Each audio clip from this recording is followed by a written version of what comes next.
Hare Krishna. It's grateful to be here with all of you today. And today we'll discuss from Srila Prabhupada's prayers that he composed when he went to America on the Jaladut. The prayers are called, as many of you know, Markine Bhagavad Dharma. And in those prayers, he expresses a remarkable combination of dependence and determination. Sometimes we think, if I want to be dependent on Krishna, I should leave everything in his hands. I have to determine means I have to take up things in my own hands. So how can dependence and determination go together?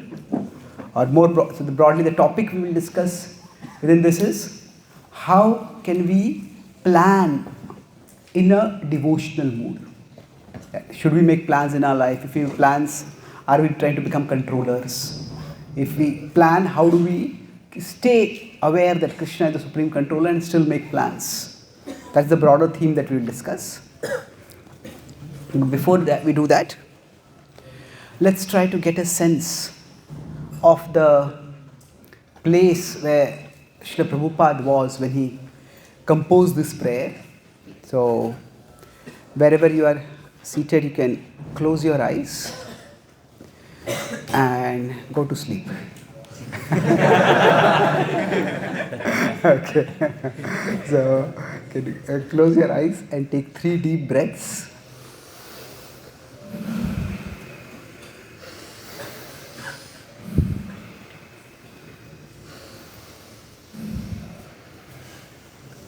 Now, as you just continue breathing gently and deeply, as comfortably as you can, the air we are taking in is actually the mercy of Krishna. Of the external availability of the air and the internal capacity of our lungs to breathe that air, both are gifts of Krishna.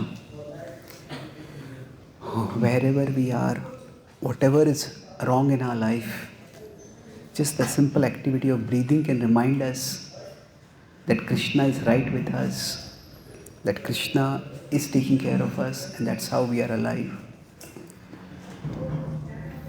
So as you keep breathing gently, let your thoughts be guided by the words as we try to mentally go to the place where Srila Prabhupada is composed these prayers.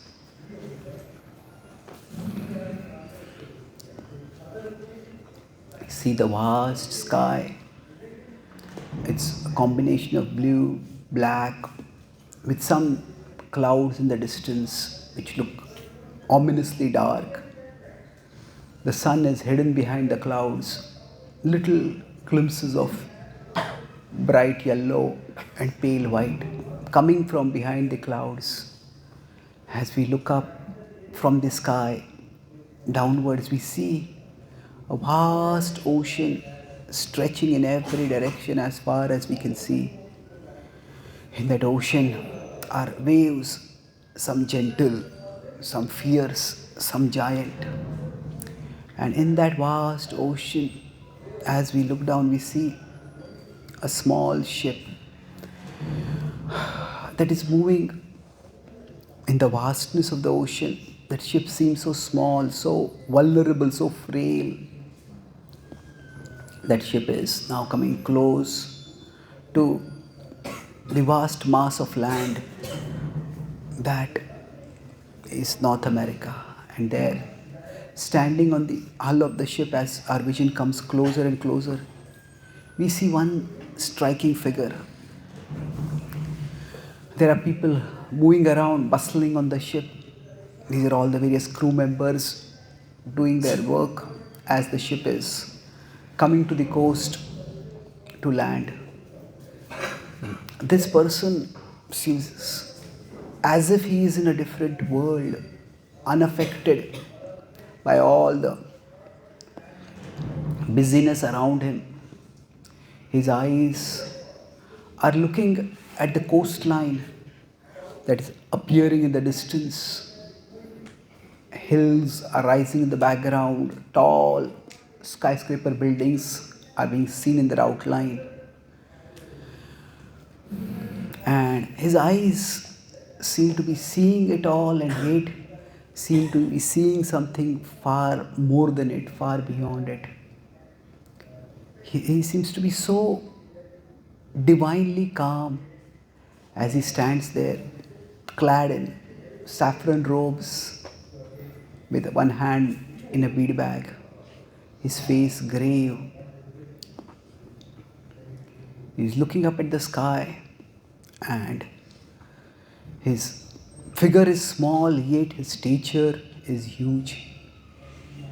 He commands a almost divine presence, not by the force of his voice, not by the authority of his gestures, but simply by the stillness of his presence. While everything else around him is going on, he seems to be not just another reality, he seems to be in another reality with someone else. He is in communion with the divine. That Lord who is invisible to everyone else, for him, it is as if not just he is real, he is realer than reality for him. That is Srila Prabhupada speaking to Krishna as if Krishna is right next to him, pouring out his heart, offering his concerns, his aspirations, his submissions, indeed his life and his soul to Krishna in a mood of surrender and service. It is in this position that he composes the prayer known as Markine Bhagavad Dharma. You can take 3 deep breaths and then you can open your eyes as we will look at the Markine Bhagavad Dharma prayers.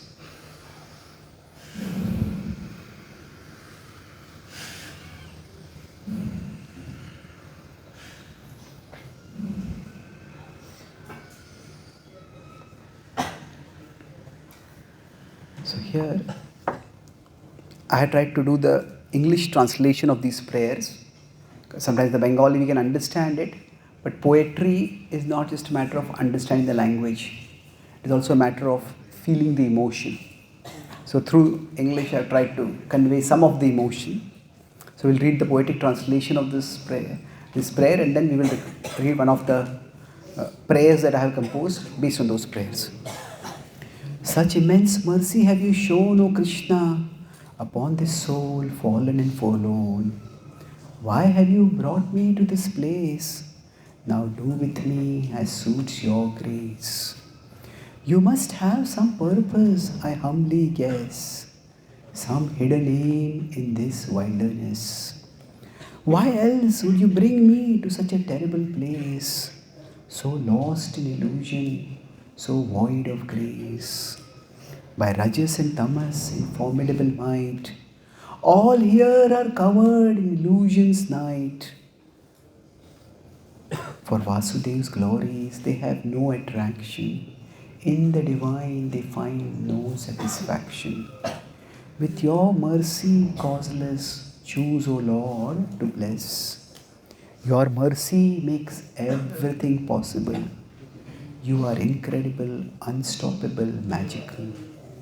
How will they come to understand the taste of your love so deep, so grand?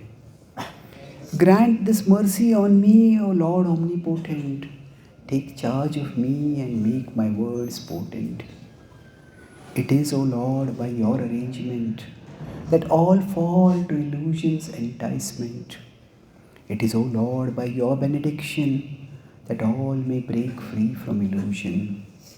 When your will manifests as grace, they will break free from Maya's embrace. Then they will understand for sure, O Lord, your message so pure. The Bhagavatam's message is your descent. Through it your mercy is lovingly sent. If they hear your message again and again, they will rise above illusion and pain. From passion and darkness they will depart and find true peace in a purified heart. Their misconceptions will depart when your message enters their heart. How will they grasp your message so lofty? For that, O Lord, I seek your mercy. Lowly am I, so fallen, so small. I have no strength, O Lord, none at all. Yet still you have brought me here to speak your message, O Lord most dear. Whatever your will, O Lord, may it be. Please do it now, let it flow through me. O spiritual master of all the worlds, please become the master of my words. You have the power unsurpassable to make my words understandable. Your mercy alone can, O Lord, ensure that my words become potent and pure. Hearing your message will drive away the lamentation. From all distress, they will gain liberation. If you have brought me here to make me dance, I am ready, O Lord, awaiting your glance. O my Lord, just make me dance, as is your will, make me dance. As a puppet moves by the master's hand, make me dance, O Lord, as you have planned. Devotion and knowledge I do not possess, just faith in your name and its power to bless. Now make the make the name Bhakti Vedanta shine, fulfilling its purpose by your will divine. Bhakti Vedanta Swami Shri Prabhupada ki jai. So, among all the prayers of our Vaishnava Acharyas, this particular prayers is the most cherished for me. So the last 1.5 years I have been composing prayers inspired by scriptural verses and scriptural songs. I had done a whole series of prayers on Bhagavad Gita also.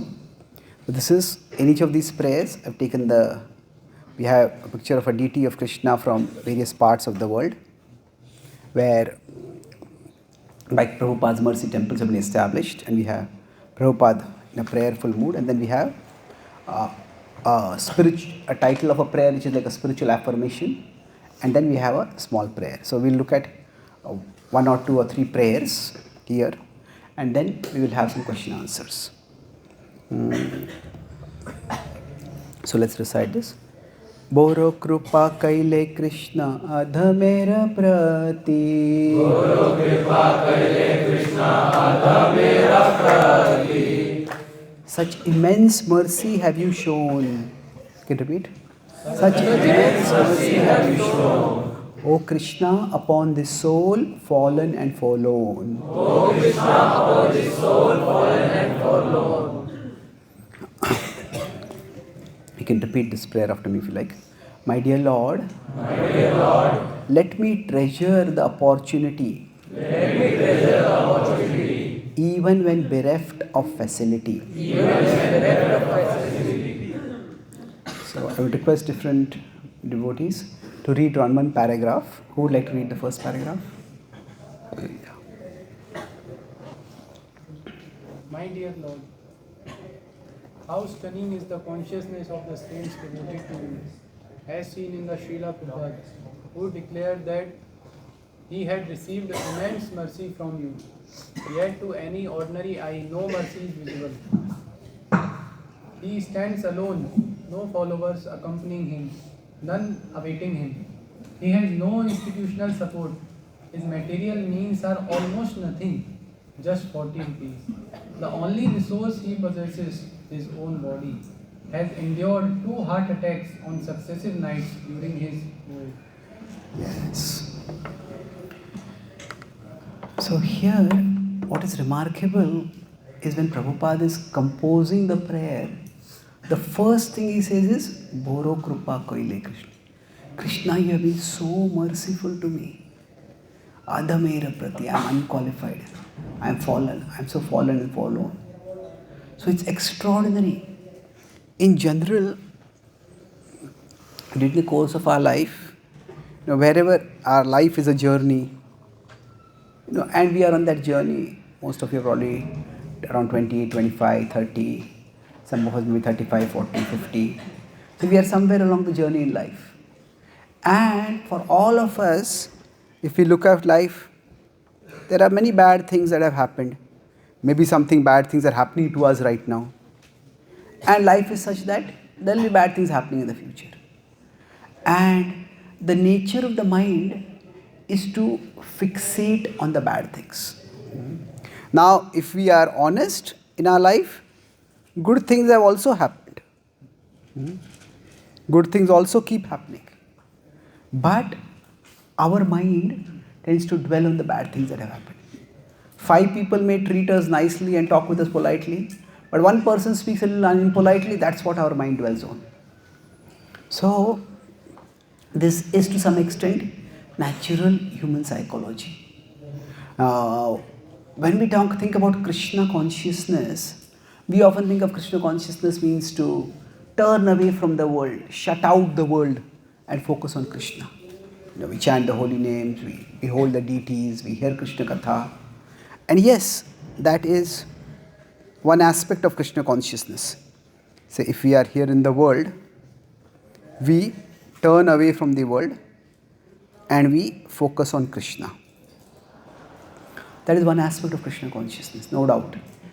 But at the same time, in Krishna consciousness, we also want to serve Krishna through this world. And when we are serving Krishna through this world, how we look at the world and how we look at the events in the world is also very important. Sometimes we think that this whole world, this is filled with so much dukkha, and therefore that there is nothing to look in this world. Thinking in that way, we turn away from here and then we turn towards Krishna.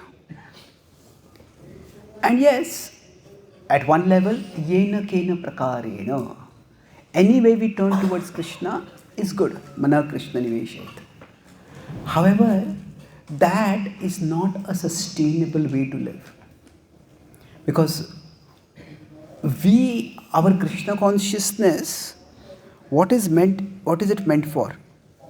Krishna consciousness is not, if we consider this is the world, our Krishna consciousness is not meant for hiding from the world.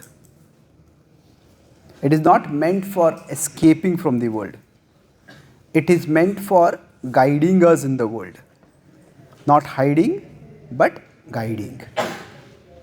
So, we need to be able to look at the world with devotional eyes. Now, devotional eyes can at one level mean the way Chaitanya Mahaprabhu, when he was traveling to Vrindavan, every forest that he saw, he thought it was Vrindavan. Every river he thought it was Yamuna. Every hill that he saw, he thought it was Govardhan. But that is definitely exalted consciousness. And we can have that level of remembrance of Krishna, if we can. At the same time, we also need to function in the world. And while functioning in the world, there are so many things that can go wrong. Now, if we look at Srila Prabhupada's life at this point,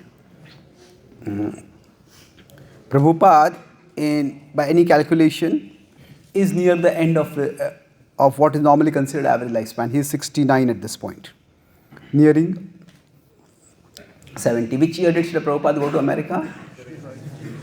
1965. So he actually celebrated his 69th birthday on the ship Jaladuta. He turned 70 over there. So he's 69, 70 years now. If we look at his life, look at his past, look at his future. Now, if we look at the recent past, what has happened? There are a lot of things that went wrong.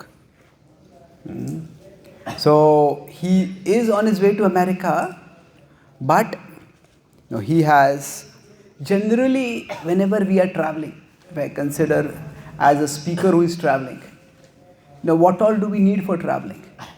At one basic level, we need some coordinations. And some coordination, and for that we need some coordinators. Hmm? Okay, what programs are you going to do? Where are you going to stay? How are you going to manage things? So, did Prabhupada have any coordinators? Absolutely not. Zero. He had no coordinators to help him when he started traveling. He had no traveling assistant with him, and he had nobody awaiting him. Hmm? So, okay, if you don't have coordinators, okay, do we have any organizational support? Okay, we may not know, like if we are in the Krishna conscious movement, we may go to some place. When I travel first time to some part of the world, I may not know many of the devotees there. Maybe they met me I met them once in Mayapur or Vrindavan. We talked on the phone, they invited me. But at least we all know that we are a part of the same organization. We all share some values. So at least some organizational support is there. Did Prabhupada have that? He did not have that also. So now the third is, okay, if nothing else, we have some finances. Okay, where am I going to stay? What am I going to do? Now, did Prabhupada have any finances? He had 40 rupees. Now, in those times, those rupees were practically not even easily convertible in America. That time, Indians had not really started migrating to America. It was in the towards the 1970s, and especially the second half of 1970, 75 onwards, that Indian migration to America really took off. And then after that, it kept growing, kept growing. But in 1965 itself, when Prabhupada was going to America, there are not many Indian migrants over there. So, for the American government, although India was officially non-aligned, there were the two blocks, the Soviet bloc and the Western bloc, capitalism and communism and capitalism. Although India was officially non-aligned, but India was much closer to Soviet Russia than America. India did not at that time have much trade with America also. That's why Indian currency didn't really matter for America. There are not many Indians there, and Americans would not trade with Indians. So for Prabhupada to convert those $40 would have also been very difficult. And even if he converted them, that would have been at that time about $6 to $7. 40 rupees, sorry, would have been $6 to $7 at that time. But, so that was next to nothing. So there was nothing that was really very auspicious for him from the perspective of material resources. And then as if that were not bad enough, he had also suffered heart attack. And not just one, but 2 heart attacks. So now this could have been devastating. Generally speaking, especially if you're going to travel a long distance and you're going to travel for the first time, and just during the travel or before the travel, see, travel itself brings, for some people it brings some sense of adventure, but along with adventure it also brings some anxiety. And especially if there is a health crisis while traveling, it can be like a nightmare. So for Prabhupada, when he got heart attack, there was what was he to do? There was nothing. This was not a cruise ship. If there's a cruise ship, then there are doctors on the ship. See, normally, I have a friend who is a pilot in the American Airlines. One of the American Airlines is a pilot, the devotee. So he was telling that normally, if somebody on a plane gets a heart attack, then the flight attendants they have some kind of defibrillator or some CPR they give, and they veer the flight off course to whichever the nearest airport so that the person can get some attention. Now that is not possible in the ship. The ship is way in the ocean, ship cannot move that fast. And Prabhupada was in a cargo ship. So cargo ship is, in India we have these passenger trains and we have the goods trains, Malgadi as we say. So there is no support really for people to travel over there. So Prabhupada was alone. And there is no record that after Prabhupada landed in America, he went and he sought some medical attention. That, okay, I had a heart attack, I want to do a checkup. No, in America, health care, they call it, it's not health care, it's health scare. Health scare, why? Because everything is so expensive over there. Once I was traveling from one place to another and in America, and then I was at the airport and I was taking some prasad. The devotees had given. So somehow in that prasad, we have dates, and dates inside have the seeds. So there was a seed that was left inside the prasad. And I was chewing, I was talking with someone on phone, I was chewing, and I chewed on that date seed. And somehow something happened, tuck, I felt my tooth break. And I said, what happened? Actually, literally a part of a tooth came out. Probably there was some kind of weakness in the tooth or whatever. And it just fell out, it started bleeding. And then somehow I managed to tolerate it. It was a short 1 hour flight. And then after that, I told the devotees who were picking me up, they took me to they have emergency healthcare and urgent healthcare in America. So they took there and they said, okay, this is the issue, we can give you some pain medication, right? My pain had decreased by that time. They said, but you will need to do a root canal. Okay. And they said, one root canal is $800. I said, in that much money I can go to India. So, America is what they call it like the medical industrial complex it is for health. So, it is very expensive. So, there is no record that Prabhupada even went to any doctor to even check his health. So, there are so many things wrong in his life. When there are so many things wrong, how is he saying, Boro Krupa Kaile Krishna? Krishna, you are so merciful to me. Most people say, Krishna, what are you doing? What is happening in my life? I am here to serve you. Why are you not taking care of anything? But he is saying, Boro Krupa Kaile Krishna. So let's see what Prabhupada is seeing as mercy. Now what is he thinking when he is saying, Krishna, you have been very merciful?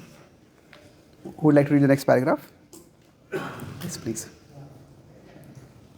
In such dire circumstances, what does he see as your mercy? O inconceivable Lord, simply the fact that he has reached America after that perilous journey. He now has a chance to fulfill his spiritual master's instruction to share bhakti with the Western world. Though he has no facility to carry out that mission, he is profoundly grateful that he has at least the opportunity. Yes. So here, if you look at Srila Prabhupada's life, whenever we want to do something, we often look for the facility to do something. So, facility means, say, if you are going to give a talk, there has to be sound system, there has to be this, that facility is required for doing everything. Now, in terms of facilities, Prabhupada has no facilities. But what he has is the opportunity. And that opportunity, he sees this itself is a mercy. At the age of 70, he has spent his whole life trying to share bhakti in India without much significant success. And in his old age, he decided, okay, I want to go to America. And somehow it has worked out. He wanted to go to the West and it worked out for him to go to America. So now he is finally here. So he could see that, okay, I have no facility, I have no support, things are so terrible over here. But as devotees, if the simple, if we are theists or we are atheists. Now, who are we?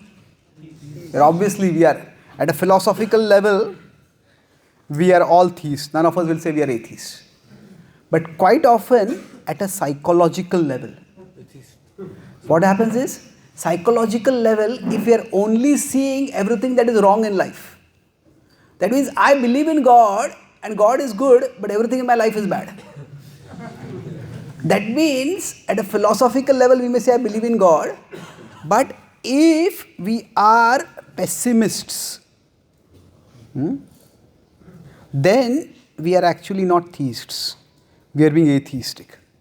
That means we are actually not seeing God's hand, God's controllership, God's role in our life.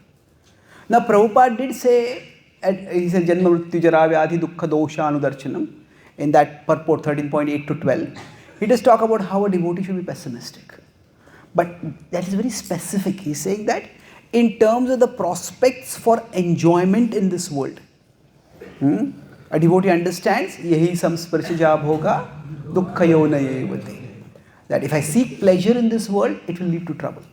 And although the world tantalizes us, allures us with so many promises of pleasure, a devotee should be pessimistic about those promises of pleasure. But there is a big difference between being pessimistic about material pleasures and being pessimistic about life itself. That's very different. What is the key difference? You can put the difference in this way, that if we are here and the world is here, now of course we are a part of the world, but just for the sake of depiction, now if we think that the world will give me pleasure, so if we think that I want recognition, I want gratification, so our acharyas explain that gratification is like gross sensual pleasure and recognition is subtle sensual pleasure. So if we want gratification or recognition from the world, with respect to this, we are going to be frustrated. So better be pessimistic about it. That if I am expecting the world will give me pleasure, be pessimistic. But in terms of we making a contribution in this world, that a devotee should always be optimistic.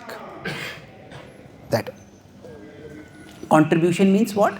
That we have a seva bhav, a service attitude, and wherever I am, whichever family I may be born in, whichever college I am in, whichever city I am living in, whichever country I am there, whatever be my situation, if I am here, Krishna has some purpose for me to be here.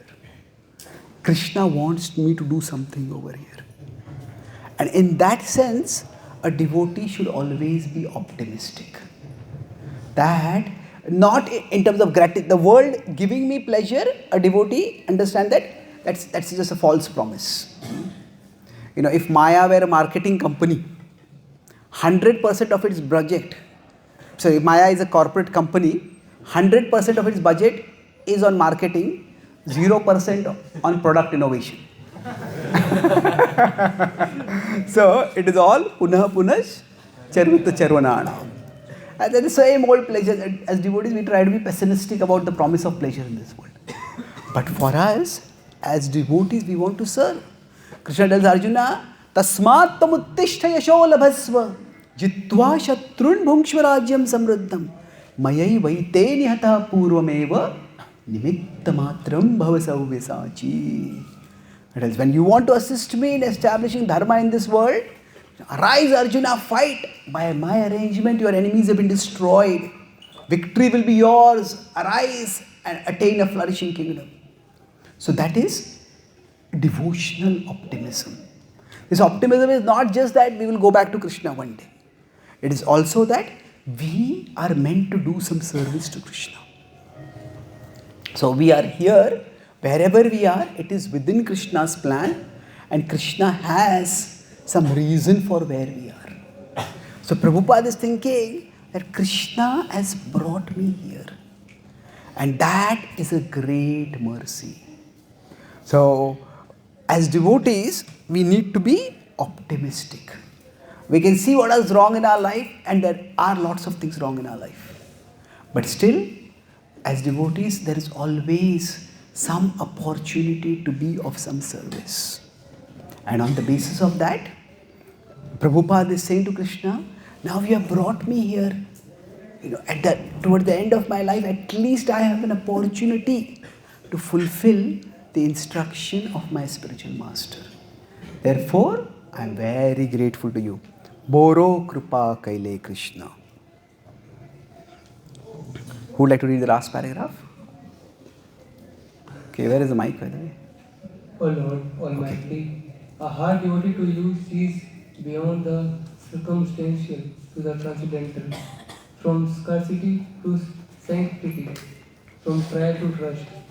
Help me focus on what you have done, not on what you have not yet done, or what may seem to have been undone by you. Inspired by your pure devotee visions, bless me during my moments of test to manifest even a fraction of such devotional appreciation, focusing on what I have, not on what I lack. Yes. Focusing on what I have, not what I lack. If we want to enjoy in the world, we will always be conscious of what we lack. Maybe I'm not tall enough, maybe I'm not fit enough, maybe I'm not smart enough, maybe I'm not fluent enough, maybe I'm not wealthy enough. There's so many ways in which our deficiencies and defects will haunt us if our purpose is to enjoy in the world. But if our purpose is to serve, now those defects and deficiencies may still be there. It's not that they are not there. But even if those defects and deficiencies are there, still Krishna can engage us in his service. And Krishna says, Mamaivamsho jiva loke, jiva bhuta sanatana. Krishna says, you are my part. And that is how you will always be. So when Krishna says, you are my part, that what does that mean? That means that I have a plan and within it you have a part. So if somebody is a part of the Indian national cricket team, then they have a part in that team. Now of course from the Indian team, you can be dropped at any time. You can be the captain in one World Cup, next World Cup you can be dropped from the World Cup. Isn't it? So we may be dropped, but Krishna says, I will never drop you. Sanatanaha. You will always be my part. So for us, yes, circumstantially, things can be positive, things can be negative. But a devotee doesn't just focus on the circumstances. Devotee sees beyond the circumstantial to the providential, to the hand of Krishna. And it is that vision that is enabling Srila Prabhupada to be so positive. He say, although there are many things which are wrong, we could say, which have happened in the past, and there is a lot of uncertainty about the future. But still, Prabhupada is not at all in anxiety, he is not agitated, he is not bitter, he is not fearful. He is grateful. Now, with this consciousness, how does this consciousness come? He is not just looking at the world, he is looking that the world is in Krishna's control. See, one way of Krishna consciousness is to turn away from the world and remember Krishna. And that is also required. We all need to do that. That is our time of sadhana. But when we turn toward the world and look at the world, at that time also, it's important to remember that the world is in Krishna's control. Now that does not mean that everything that happens in the world is necessarily good. Bad things happen. But even through the bad things, Krishna can still work his plan. Let's look at that. So, how we can have that devotional consciousness when we are facing practical challenges in our life. Kila giya nilehe tha koro e begati.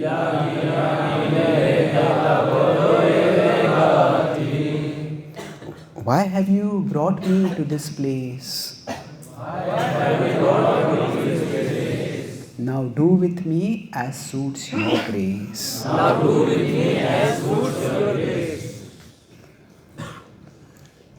My dear Lord, let me behold you above. Let me behold you above. And the path to you below. Who would like to read the next paragraph? Somebody from behind. Where is the mic right now? Okay. My dear Lord, please bless me to entrust myself into your hands, just as Srila Prabhupada did when he arrived in America. Uncertain of what exactly he would do, but certain that you were guiding him. Grant me the conviction that you are always orchestrating my circumstances from above and guiding my steps on the path below. Yes. So, now when Prabhupada came to America, we will see that later on when he talks about his future, there are two almost contradictory aspects. Prabhupada expresses certainty and also Prabhupada expresses uncertainty. Now his certainty is when he was in a park in Philadelphia and a man was sitting next to him and Prabhupada said, "Oh, there are many temples and they're filled with devotees. Only time is separating them." So that was the certainty, the confidence that Srila Prabhupada had. Now what was the uncertainty? Prabhupada also said that when he came to America, he said, "I didn't know whether to turn left or right." Prabhupada will say in a future verse that Ache kichu karjata be anumane nahe ke no ani bena ei ugrastane. So Anuman is I guess you must have some plan for me, my Lord. Otherwise, why would you bring me to this place, which is like a wilderness? So Prabhupada is saying is guessing. Now, does guessing mean is it like speculation? No, it is that the soul is finite. So Prabhupada had that sense, that recognition that Krishna has some plan. But what exactly is Krishna's plan? There's always an element of uncertainty over there. So now Prabhupada never said anywhere that he had a hotline to Krishna. And whenever he was talking with any person, Krishna is telling him, "Krishna, I know the future, this person is going to become a devotee, spend more time with him. I know the future, this person is not going to become a devotee, don't spend time with this person." Then Prabhupada never said like that. Prabhupada was reciprocal. If somebody showed interest, Prabhupada spent time with that person. If somebody did service, Prabhupada invested more time in that person and encouraged them, guided them, inspired them more. So now some of the people who we invested in, they reciprocated lifelong. Some of them did not. So for Prabhupada, there was that element of uncertainty. So the certainty is that Krishna has a plan. So if you want to bring the in between the pendulum, the certainty, it in one sense brings peace. What is the peace? That Krishna has a plan. Understanding that Krishna has a plan, a devotee is peaceful. Bhaja hure mana Shri Nandanandana Abhaya Charanaravidare. So there can be so much fear, oh, what will happen here, what will happen there, what will happen there. So as we remember Krishna, we understand Krishna has a plan. But at the same time, there is uncertainty in the senses, what is Krishna's plan right now? What is Krishna doing right now? What does Krishna want me to do right now? Now with respect to that, now this can lead to anxiety. But it doesn't have to lead to anxiety. From the certainty, a devotee has peace which brings confidence. But from the uncertainty, it leads to curiosity. That okay, every day, okay, what does Krishna teach me today? What does Krishna want me to do today? A devotee is open. And as we are open, our service attitude keeps our heart and mind open to Krishna. Now, if we have only certainty or only uncertainty, that will lead to problems. So let's look at this a little bit, this dynamic a little bit more. So Prabhupada is saying over here, Ki lagi aani leheta? Why have you brought me here? So it's not just a rhetorical question. Prabhupada is actually asking Krishna, I have come here now, what am I to do over here? So, koro ebe gati. But whatever you want to do with me, my dear Lord, I am ready to do that. So, let's look at this now. Who would like to read this? This is a large paragraph. Okay, where is the mic right now? Okay, who has the mic? No one? Okay, you have read till now? No. You have read already. You can read. O omnipotent Lord, let my consciousness of you become an empowering blend of practical consciousness and transcendental consciousness. Practical consciousness will keep me aware of my immediate situation, its challenges and opportunities. Transcendental consciousness will keep me aware that you are always in charge. Yes, just If 1 I minute. have only Hold on, practical 1 minute, 1 minute. Before we read this, let's depict this. See, we could depict it as a 4-quadrant situation. That there is, for us devotees, our Krishna consciousness is a combination of practical consciousness and transcendental consciousness. Now, when we say devotee's consciousness, always transcendental. The word transcendental, it has different meanings. So, by here, practical consciousness means, okay, what is happening in the world in front of me right now? Where am I? What am I meant to do? So, practical consciousness can be yes or no. So, practical consciousness is awareness of the present. Many times in self-help circles, in mindfulness circles, people say live in the present. Be in the present. And that is true, that's practical consciousness, live in the present.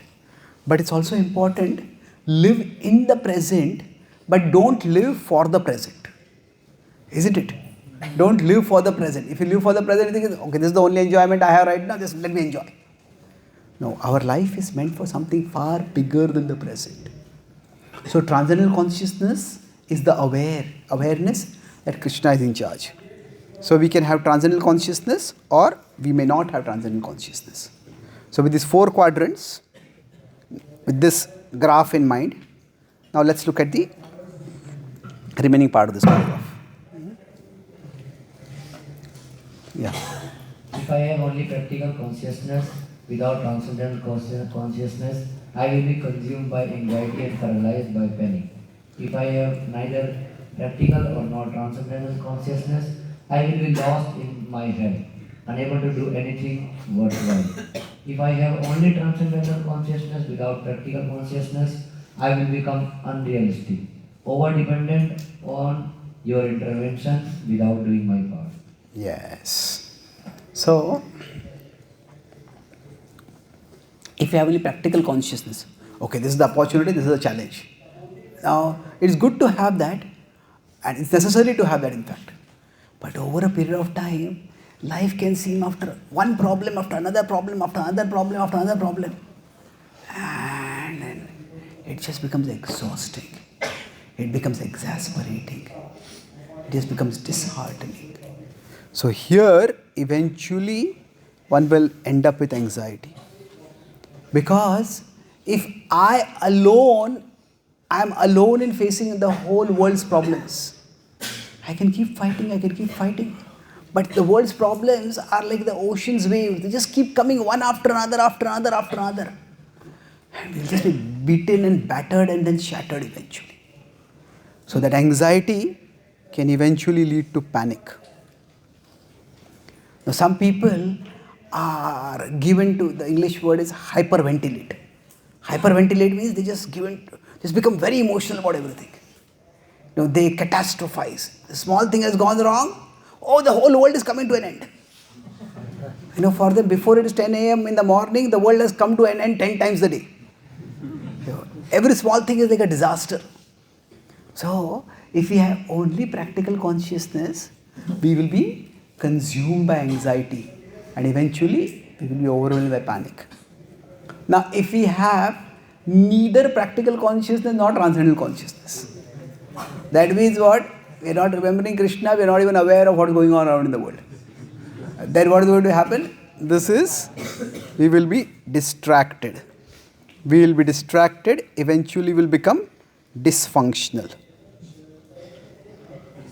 It said there are 3 kinds of people. Some people get things done, something called make things happen. Some people watch things happen. And some people wonder what happened.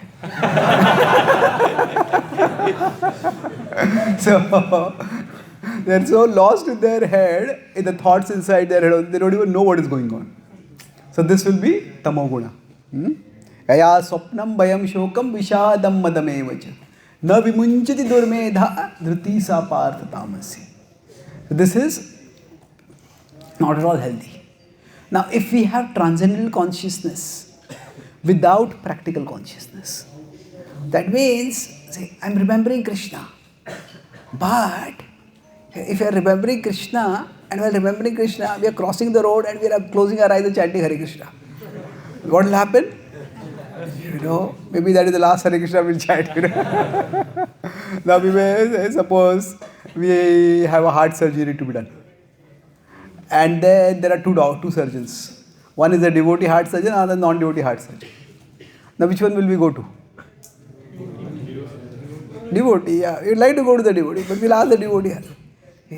So you plan to do heart surgery? He says, yes, I promise you. While doing heart surgery, I'll chant Hare Krishna.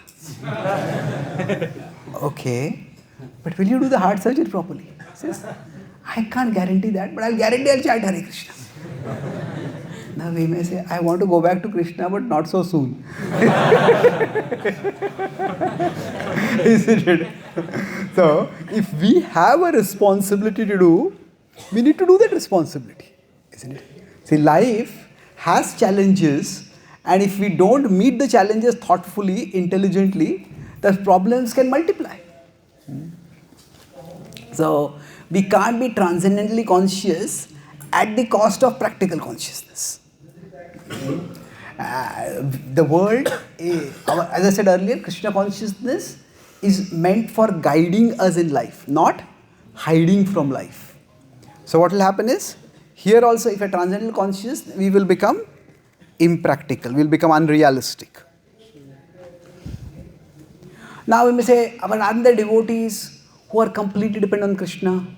Say we have Prahlad, who was only transcendently conscious, he did not do anything to defend himself. Yes, that is true. But is he the only model of bhakti? No, we also have Arjuna, who took up weapons to fight for Krishna. We also have Hanuman, who fought for the Lord Ram. So now, there is a time when a devotee may turn away from practical consciousness. And we'll discuss that. But in a normal functioning of life, not being aware of our practical reality in the name of being Krishna conscious, that will make us dysfunctional in life in a different way. Here in Tamoguna, if one is not practical conscious, is dysfunctional, they are not able to do anything.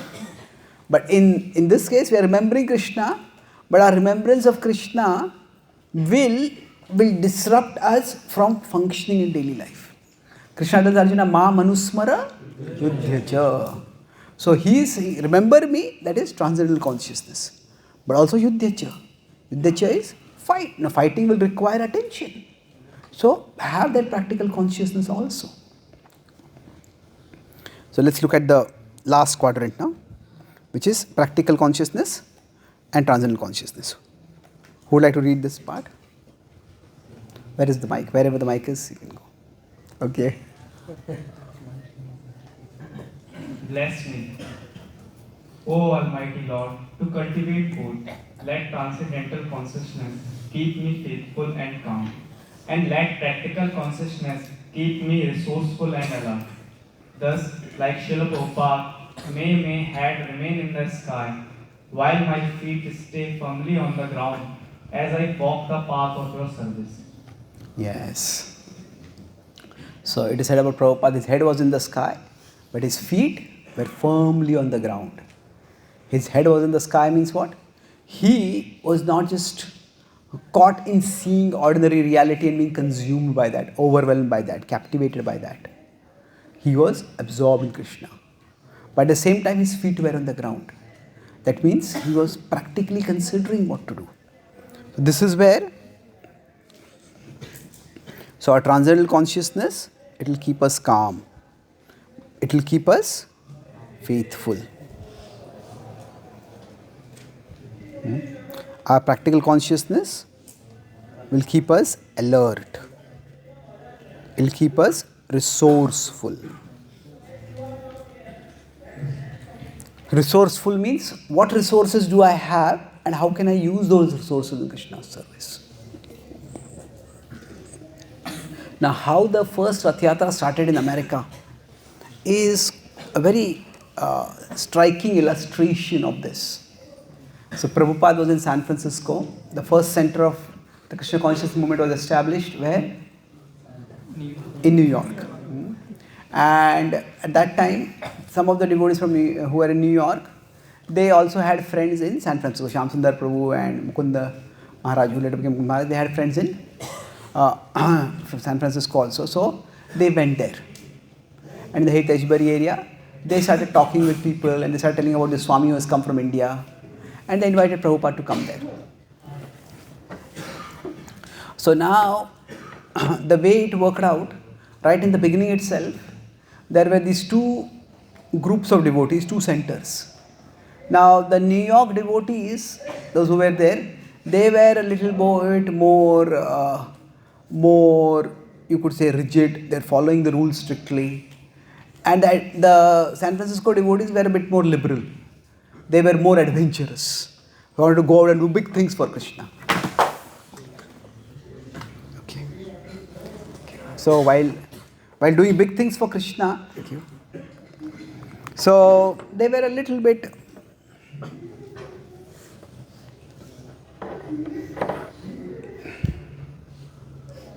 okay. They would sometimes be a little lax about following some of the rules. Now Prabhupada knew what was going on, but Prabhupada accepted both groups of devotees. He encouraged both of them. So the idea of conservatives and liberals, that was there right from the beginning of our movement itself. From the first two centers itself, there are some devotees. See, in general, in any tradition, there are two aspects to the tradition. There is preserving and propagating. Now, preserving is about continuing what is there without changing it. Propagating is about sharing with others. Now, if we are propagating, at that time, we have to do some adjustments. Now, say, when Prabhupada went to America for the first time, now traditionally in India, temples are built in a particular way. The deities are facing probably in the east. There is a particular architecture of the temple. Now, if when Prabhupada was going to propagate and start something new, he could not start right now in the beginning from a temple with traditional architecture. So propagation requires downplaying of preserving. Now if you want to preserve very strictly, then propagating has to be decreased, isn't it? You say every new center of ISKCON should have temple according to this architecture only. Okay, then till we have enough funds to build a temple according to that architecture, we can never have any new center, isn't it? So now the way we solve this problem is that we have different kinds of centers. We don't call every center as a temple. We have extension center, a satellite center, and then we have full-fledged center. So full-fledged center will have more of the preservation. The satellite centers, the outpost centers, they will have more of propagation, so everything may not be preserved over there. So both ways are fine. Now, the point is that when they went there, the devotees had an adventurous spirit of doing new things. And Prabhupada observed that and Prabhupada wanted to engage them. So they had a two-story building and Prabhupada was in the balcony, he was walking and chanting. And he looked outside and he saw a truck going by. Now this was a flat bed truck. That means the back part of it was opened and the truck was flat. And now this is an ordinary sight in America, in any part of the world, what to speak of America. But Prabhupada saw that and he thought, this flatbed truck, we can make this into a cart for Lord Jagannath. And we can place Lord Jagannath on this cart, on this improvised cart, and we can have Jagannath Rath Yatra. And now, who will look at a truck and think of Jagannath Rath Yatra and a cart for Jagannath Rath Yatra? You know? So that is Prabhupada's amazing Krishna consciousness. So there is transcendental consciousness. I want to serve Lord Krishna. I want to share Jagannath Rath Yatra with the world. Practical consciousness is this truck can work. So that is a devotee is alert and resourceful. So alert is okay. What is going on? What is the opportunity open here? Resourceful. Okay, we can use this. At the same time, a devotee is calm and faithful. That as ultimately Krishna is in charge, things will happen at their pace. So Prabhupada gave the devotees Rath Yatra idea, but the way it worked out, the first Rath Yatra, Prabhupada was so sick that he could not physically come for the Rath Yatra. Now, it could have been very disappointing for him, but Prabhupada accepted it. The devotees came and reported to him. The devotees were ecstatic. These people who were a part of the counterculture. Sometimes we call all of them hippies, but hippies were the most visible part of the counterculture. So counterculture was much larger. So the counterculture and counterculture. Counterculture means those who go against the culture. So it's like this is all many young people at that time were a part of the counterculture. And within that, the most visible part of them were the hippies. They're not necessarily the most important part, but they're the hippies. So now, these counterculture people, they wanted to do all kinds of counterculture things. That means the normal way things are done, do something different, do something opposite. So now, even among their own wild imagination of what to do, what can be done, they would not have thought of dancing on the streets. They just go out on the streets and start dancing. And if they had danced on the streets, the police would have arrested them. But here they were dancing on the streets and the police were escorting them. So for their countercultural idea of fun, they didn't know what was going on, but whatever was going on was great fun. So Prabhupada was alert and resourceful. And he engaged them in service in a way that could work for them. So that way, this brings us towards the overall the conclusion. I started by saying that, how do we, I said these prayers are about dependence and determination. So if you go back to this particular, the transcendental consciousness brings dependence. That Krishna is in charge, Krishna has a plan, and I am dependent on Krishna. Whatever part Krishna wants me to play, wherever Krishna has brought me, however Krishna wants me to serve, I am dependent on Krishna. But the practical consciousness, it brings determination. That whatever opportunity opens for me, Krishna, I will grab that opportunity. I will use that opportunity fully. Now that does not mean that whatever opportunity, whatever plan a devotee makes, all the plans will always necessarily work. All the plans will always necessarily work. They may or may not. Let's take this as an example, an analysis, we'll do this as an example at the last point, that how this determination and dependence works together in terms of planning. So, now we could say that there is Krishna's plan.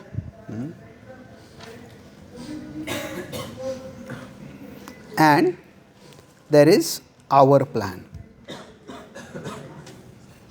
Now, our plan, there are three possibilities. One is, our plan is within Krishna's plan.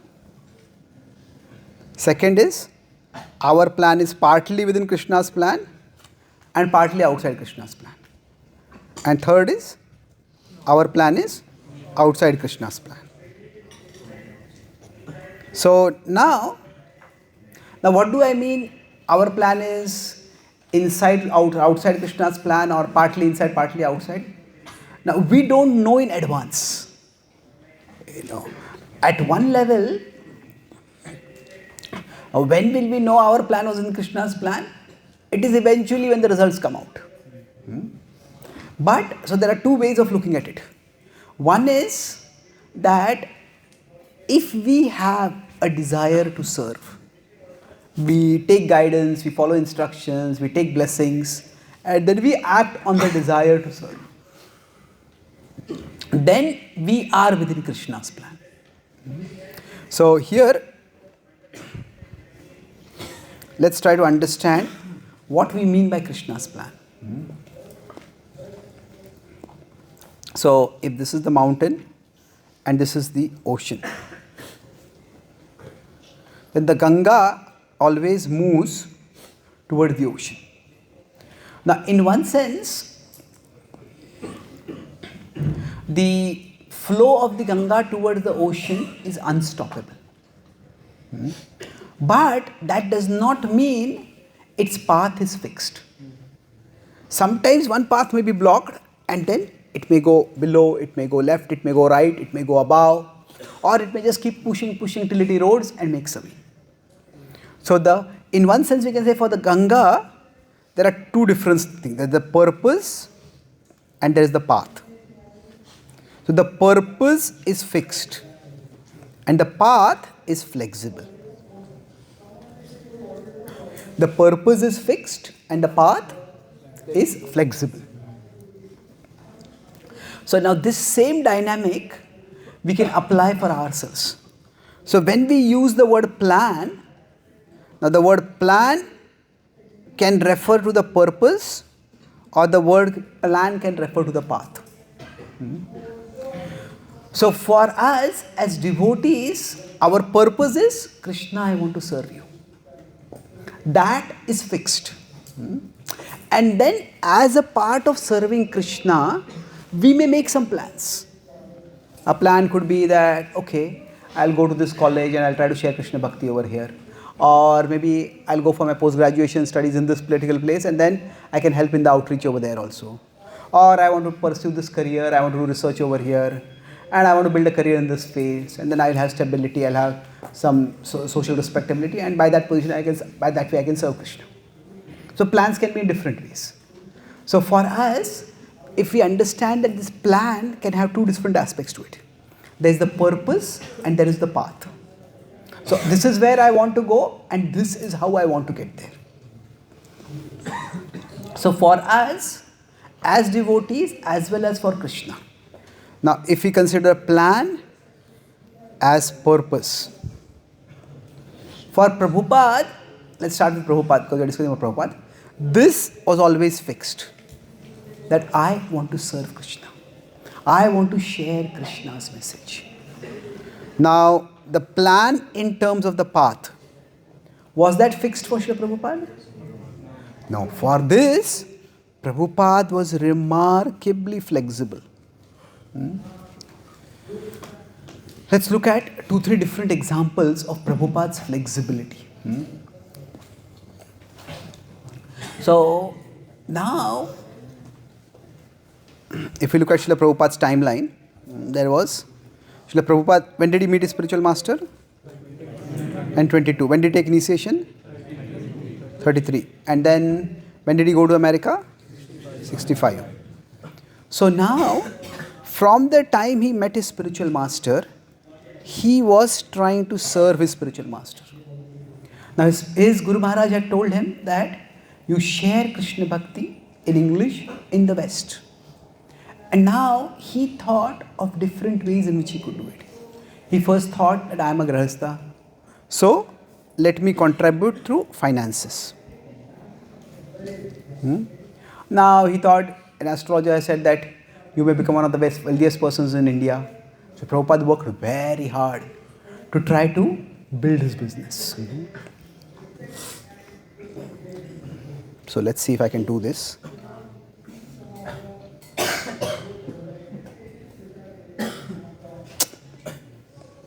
This is the map of India.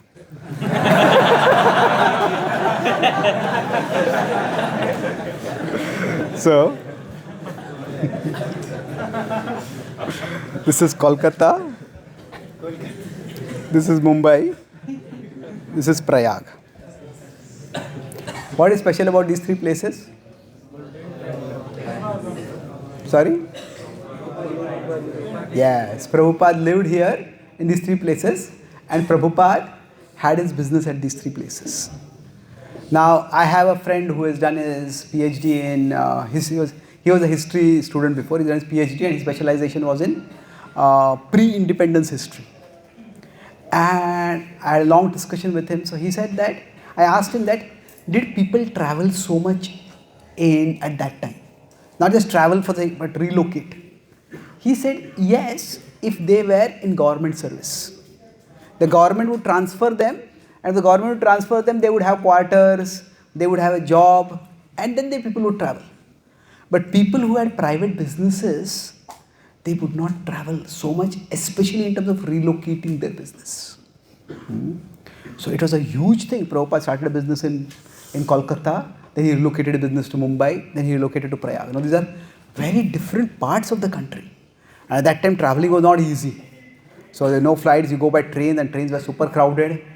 So Prabhupada actually, why did he relocate so much? Because he was trying to establish his business. And he tried very hard, but somehow things would go wrong. At one time, one of his servants betrayed him and stole the money. Another time, there was a big fire in his go down, and things were lost. Somehow, things just didn't work out. So his purpose was to assist his spiritual master's mission by giving financial contribution. That didn't work out. Then he thought that, okay, my spiritual master wants me to share the message in English. So he thought that eventually he started writing. And he started writing. Through writing, I will preach. Now he wanted to follow in Bhaktisiddhanta Thakur's footsteps. What is Bhaktisiddhanta Thakur's footsteps? Bhaktisiddhanta Thakur built a mission in India. And after building a mission in India, then he sent his disciples abroad. Now Bhaktisiddhanta Thakur himself could have gone abroad, but he wanted his disciples to go there first, lay a foundation, and then he would go after that. His idea was that they would lay the groundwork and then he would go. But the idea was he built a foundation in India. And with that foundation, he decided to go abroad. Now Prabhupada tried to follow in his spiritual master's footsteps. He tried to build a foundation in India. He tried preaching, tried to start an organization, tried to assist his god brothers, tried to write a magazine, tried to publish commentaries on the scriptures. But somehow that didn't work. So the Ganga is trying to go towards the ocean, but it's not happening. It's just not happening. Then in many ways, Prabhupada's going to America was actually far more courageous than his god brothers going to America. Going to the West. They went to UK, not America. Why? Because there were 4 big differences. If you consider when his god brothers went, there were 2 of them who went. They had association of each other. You consider Srila Prabhupada's god brothers. Now this is the point of this is not to compare, to minimize. The point of this is to contextualize, to understand the magnitude of the setbacks and obstacles that Prabhupada faced. So Prabhupada was trying to find a way, how can I continue my service? So my spiritual master said, go to the West. He tried to get a base in India, but the base in India was just not happening. So he did succeed in one thing, he got his Bhagavatam commentaries published. His first canto he published in 3 volumes, and 62, 63, 64, he got 3 volumes published, and he felt that this could be my spiritual ammunition. With that, he felt that I have some credential that I am a published author. And then he went abroad. So his god brothers had association, yes. Prabhupada, no. Now his god brothers, did they have guidance? Yes. The spiritual master was on the planet at that time. And in fact, in many of the major talks that they had to give, they had opportunity to speak to the lords and the ladies, some elite forums they got to speak. So at that time, actually Bhaktisiddhanta Thakur would personally write the speeches and send to them. And then in that time, the convention was that people would read out speeches. Even now, politicians, they may act as if they are just speaking spontaneously, but there is all these arrangements by which, what do you call that? Teleprompters. So they have these teleprompters from which they read out the speeches. So reading out was common. So many of their important speeches, Bhaktisiddhanta Thakur would send them. And they would send sometimes telegrams, sometimes letters. So they had guidance. Did Prabhupada have any guidance? No. Now, beyond that, they had contacts. The way historically it worked out, the Gaudiya Math, the impersonalists and the personalists, they've always had opposition. So historically it worked out that the impersonalists, they strongly allied with the Indian national independence movement. So the Ramakrishna Mission and many other organizations, they allied with the independence movement. And the Gaudiya Math distanced itself from it. So the Gaudiya Mutt had very good relationships overall with the British government. Bhaktivinoda Thakur had worked in the British government and Bhaktivedanta Thakur was his son. So he had maintained a good relationship. And that's why when Bhaktivedanta Thakur sent his disciples abroad, actually they had got commendation letters from the Governor Generals and the Viceroys, all the big elites, because Gaudiya Mutt was spread all over India, and they met the leaders of India and they got commendation letters from them. And that's how doors opened for them for speaking. And they got some influential speaking engagements over there. So did Prabhupada have any contacts? Actually, no. The one person who actually hosted Prabhupada in America, in Butler, Pennsylvania, that person was Gopal Agarwal. He had never met Prabhupada. His father had met Prabhupada only once. And his father had requested many times, one of my relatives wants to come to America, you sponsor him. And he had made the sponsorship letter, but nobody had ever come. Because at that time, going by ship for 30, 40, 50, 60 days is very risky. And when Prabhupada sent a letter saying that I am coming, this Gopal Agarwal was married to an American lady, Sally Agarwal. She ran to her husband. Hey, he's coming here. Where is he going to stay? How are we going to host him? They were alarmed actually. So Prabhupada practically had no contacts. Now, as far as finances are concerned, financial assistance, did Prabhupada have any financial assistance? No. Not only did he not carry much money from India, nobody from India supported him. Absolutely no one. At that time, Prabhupada he was in correspondence with one donor who wanted to provide some money so that Prabhupada could build a temple.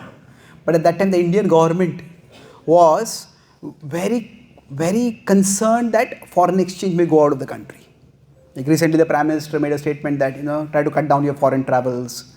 Because the idea is that because the fuel prices will increase because of the Middle East crisis, Middle East war. So he was saying that foreign exchange going out is a problem. So at that time, the foreign exchange was very rigidly controlled. So Prabhupada, even if there was somebody to help him, there are not many people to help him, but even if there was somebody to help, the government was not ready to allow the money to go out. So now as contrasted with that, his godbrother's mission was fully funded by the Gaudiya Mutt from India. They raised some funds while they were abroad, but it was very difficult to raise funds over there. Because at that time hardly any Indians were settled over there, and so it was a very, very difficult mission. So Prabhupada had tried so much in India, it has not worked out, and now he's decided to go to America. So it's like, going back to the Ganga metaphor, the Ganga is trying to go towards the ocean. This is the ocean, and it's experienced one block. It's gone here, it's experienced another block. It's gone here, experienced another block. Now, so what is this? These are blocks.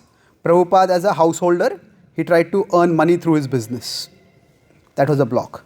Then he tried to establish the League of Devotees. He tried to build an organization. That was another block. Then he tried to publish back to Godhead. That didn't work out. Not many people were interested. So then he tried another way.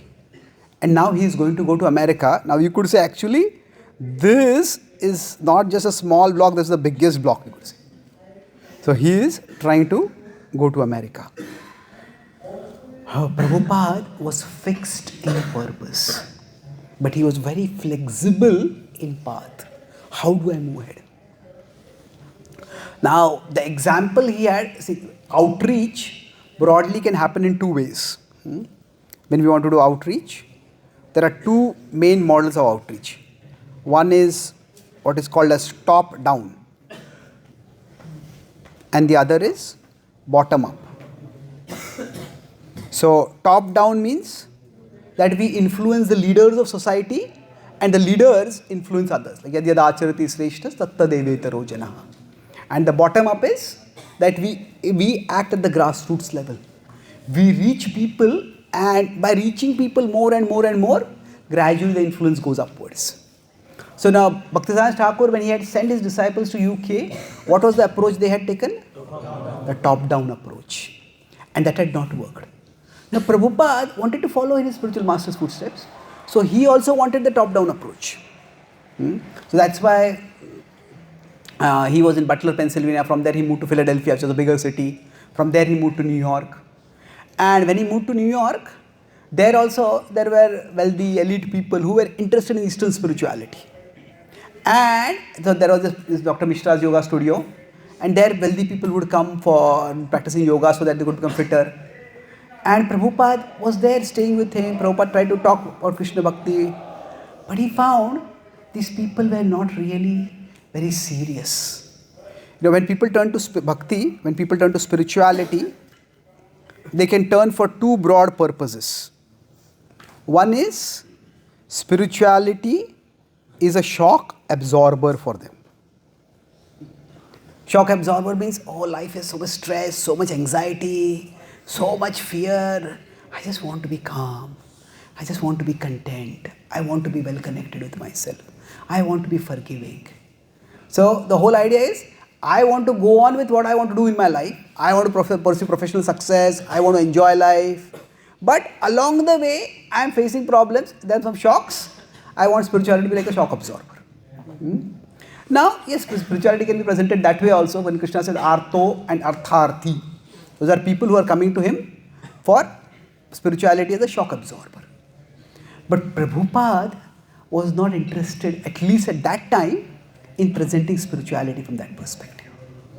So, these were well-to-do people, but he saw they are not interested. Then he found that some people who would come sometimes to the yoga studio, and these people, they would be dressed in peculiar ways, and they would not be they would be unkempt, untidy, unkempt, but somehow when Prabhupada they talk with Prabhupada talked with them, and he saw they were interested. And these were the counterculture. Many of them were the hippies. So Prabhupada saw they were interested. So from the elite part of New York, he went to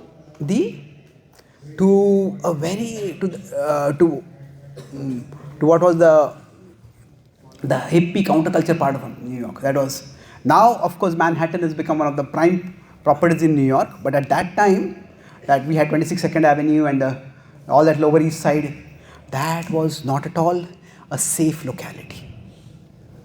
Oh, so when Prabhupada said to Dr. Mishra that I am going to go and live over there, he said, Swami, that's not a place for a person like you.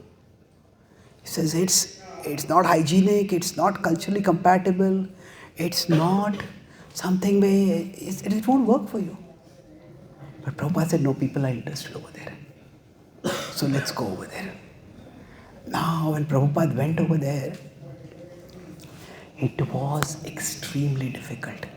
So in one sense, Prabhupada wanted to do the top down, but he had to do, it was not just bottom up, it was the bottomest of bottom up. So, what do I mean by bottomest of bottom? That, see, in general, from the Indian perspective, the dharmic perspective, the West is considered to be degraded. But the hippies were considered degraded even by the degraded. So Prabhupada went to these people, and Prabhupada had not studied American cultural history. He did not even know. When the journalists asked Prabhupada, what do you think about the hippie phenomena? Prabhupada said, you know better than me, it's something extraordinary. These people are so young, they are good looking, they are healthy, and yet they just rejected life completely because they are looking for something higher. So the other way of spirituality is not as a shock absorber, it is as a goal transformer. That it's not that I want to pursue my goals in my life and my spirituality should help me to absorb the shocks. I want to know what is really meaningful in my life. I want some higher goal for my life. So these hippies, they were looking for something more in life. And Prabhupada focused his energies on them. And the way Prabhupada focused his energies, it was actually extremely difficult. It is that if you consider Srila Prabhupada and his first disciples, the distance between them was light years away. Light years away. Why? It was in terms of age. No, Prabhupada was practically the age of their grandfather. But it was not just age, it was in terms of education. The Scottish Church College is one of the most prestigious colleges here in Kolkata. And Prabhupada was educated over there. And Prabhupada was an educated person. Most of the hippies had dropped out from college. So, Prabhupada was very cultured. Prabhupada was very polite, refined. Prabhupada could be cutting when he wanted to be. But overall, Prabhupada was a very cultured person. And the hippies, they thought culture is a part of the mainstream. And he just rejected it. Now, Prabhupada was deeply religious. These people, they were not religious at all. They had rebelled against God. They're looking for spirituality, but they were not religious in their attitude. Now, in terms of their cleanliness and purity, Prabhupada was a person who had never even taken tea or coffee throughout his life, let alone break any regulative principle. These were people for whom breaking regulative principle was a regulative principle. That's what they would do every day. So the sheer distance between the original people, between the people whom Prabhupada was reaching and Prabhupada himself was so huge.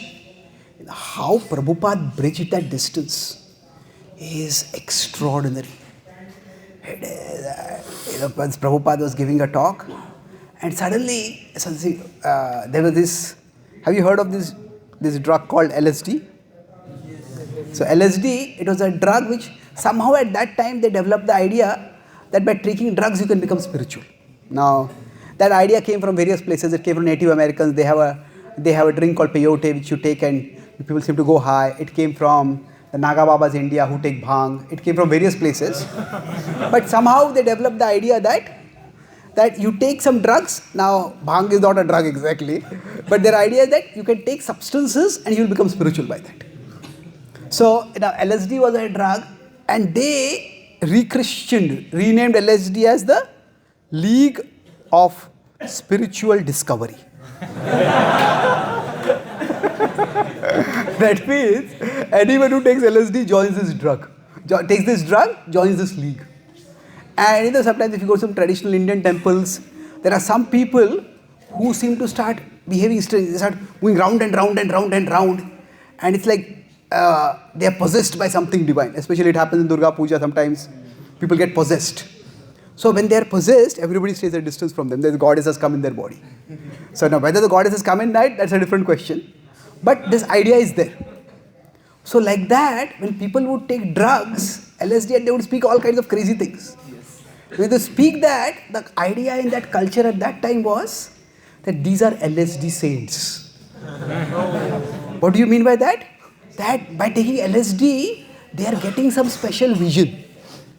And when they are sharing that vision, all of us should sit peacefully and hear whatever they are saying.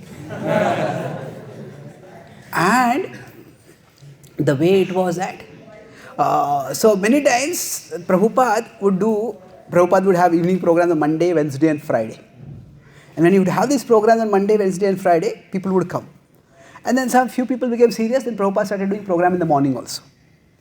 Now surprisingly, a number of new people started coming in the mornings. And slowly the number started increasing. And why they were coming, somehow they found that, you see, when you take drugs, like if you take alcohol, you feel good for some time. But after that, when you come down from alcohol, there is a hangover. So like that, when people take drugs, they go high.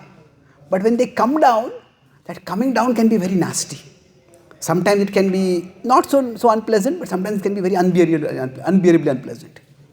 So somehow the notion spread over there that this morning music and melodies that are there, they help you in a soft landing from the drugs high.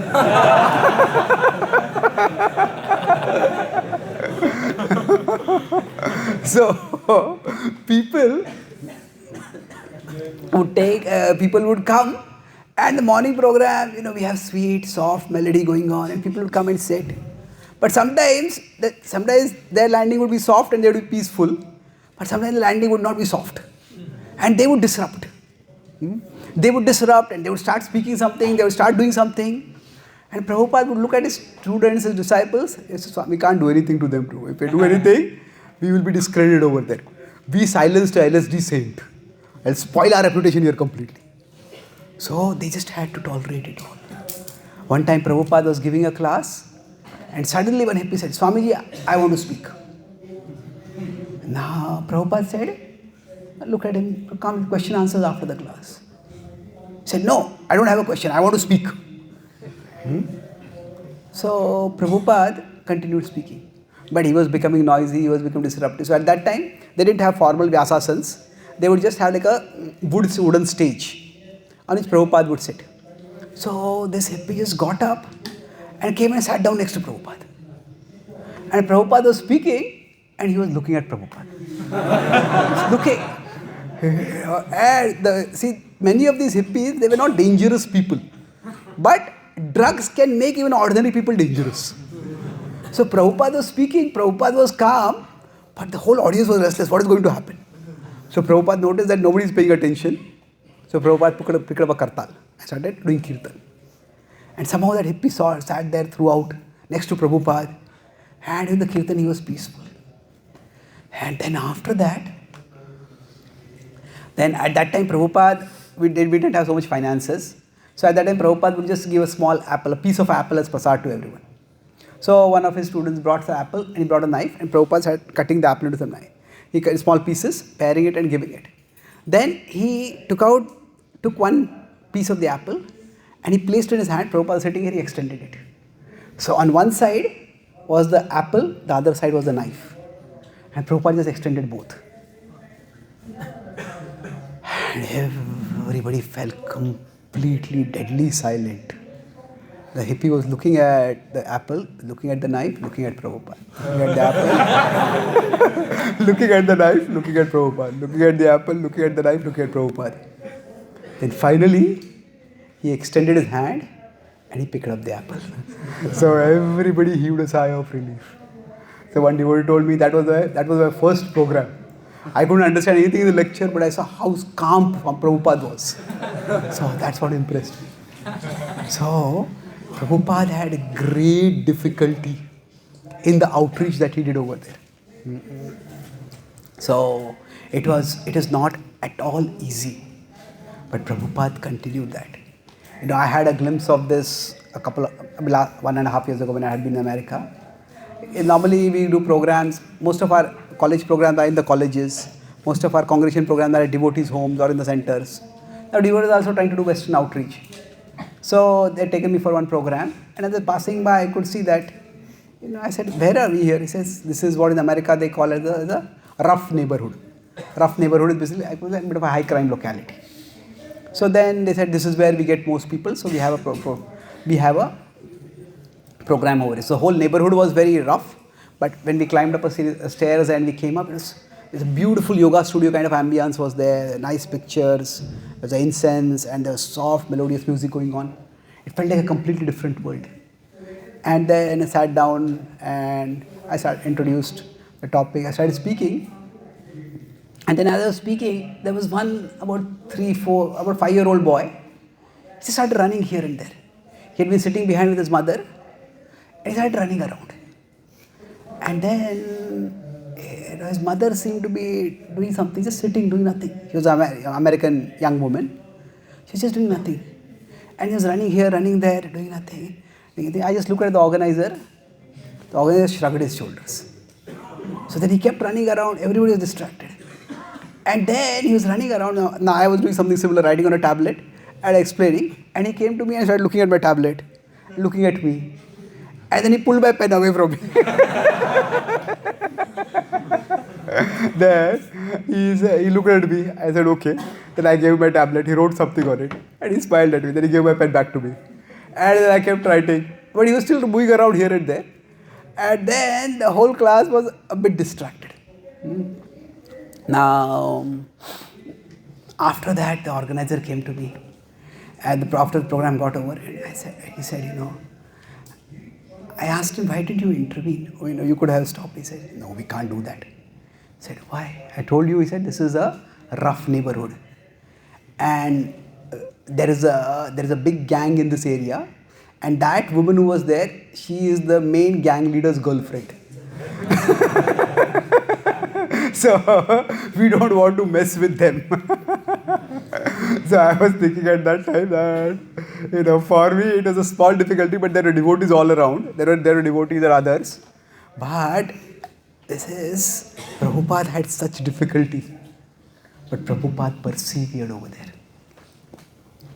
Now, in the early years, it happened that many of these people who came to the counterculture, those who were hippies, they were actually looking for spirituality, but they were misled into believing that it is through drugs we can get to spirituality.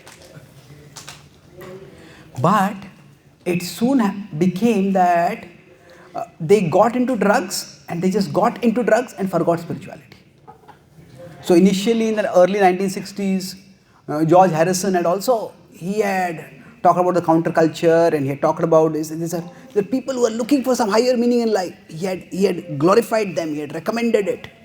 But then when he actually came to Haight-Ashbury and he saw the hippies would be high on drugs and they would be just lying down on the ground, some of them would die on the streets itself, some of them would excrete and they would not be aware that they have excreted. He regretted. He said, what did I do? Why did I recommend this to people? So by 1968, 69, 70, this counterculture, it just became a drug culture and the spirituality started dying. So if we start looking at the letters that Srila Prabhupada wrote at that time, Prabhupada said that we should not be identified with the hippies. Because we are spiritualists, we are Krishna Bhaktas. So Prabhupada started with, in America, he got the counterculture. Let's use the word counterculture instead of the hippies. Because I said the counterculture was much bigger. But then the counterculture either died out or it just became, so the people who were rebellious, they either got into drug addiction and lost themselves, or they gave up their rebellious phase and they came back to mainstream society. So then Prabhupada had to shift course again. So when this counterculture started dying out, Prabhupada decided to come to India. So when Prabhupada came to India, he had come once in 1968 when his health was not so good. He came again with 1970 with a good number of disciples. Now, we know what was Prabhupada's plan, that Indians are enamored by the West, and if Indians see that Western people are practicing bhakti, then by seeing that, Indians will also start practicing bhakti. Now, Prabhupada came, and when he came to India, it created a sensation. Now, there are many other spiritual teachers who had gone from India before, and they had also been quite successful in their own way. But most of them had focused on sharing wisdom. They had not focused on transforming culture. Many of them had not even talked about vegetarian food. They focused only on wisdom. But Prabhupada focused on transforming culturally. And that, okay, Western people appreciate Vedanta or quote the Bhagavad Gita, that is nice. But Western people wear dhoti kurta and sari. And they come. Now, Prabhupada wanted this as a strategy to attract Indians. See, Bhaktisiddhanta Thakur did not emphasize the dress so much. Bhaktisiddhanta Thakur, while being a sannyasi, would often wear also the civil clothes. When his disciples went to UK, they also wore civil clothes and went. So, Prabhupada had a different strategy. His strategy was that for Indians to be impressed and inspired, they needed to see a cultural transformation. And when that happened, it was a sensation in India. And Prabhupada wanted to build on that and then have lots of people become devotees in India. But somehow, that didn't work. The people were very attracted, were very impressed, but what they were impressed by was, they didn't see Prabhupada as their spiritual teacher. They appreciated Prabhupada as India's cultural ambassador. So their appreciation of Prabhupada was, oh, this Swami went from India and spread Indian culture to the West. So they appreciated Prabhupada as India's cultural ambassador. So seeing this, when Prabhupada came back to India, initially Prabhupada wanted to make devotees in India.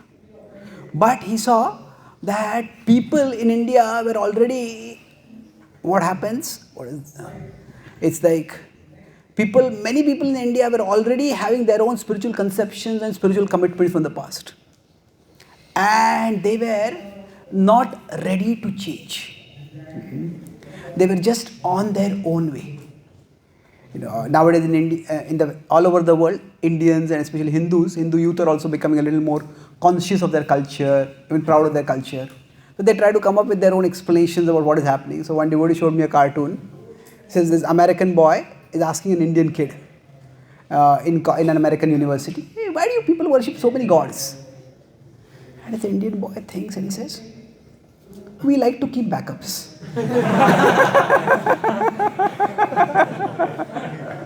So, people had their own conceptions.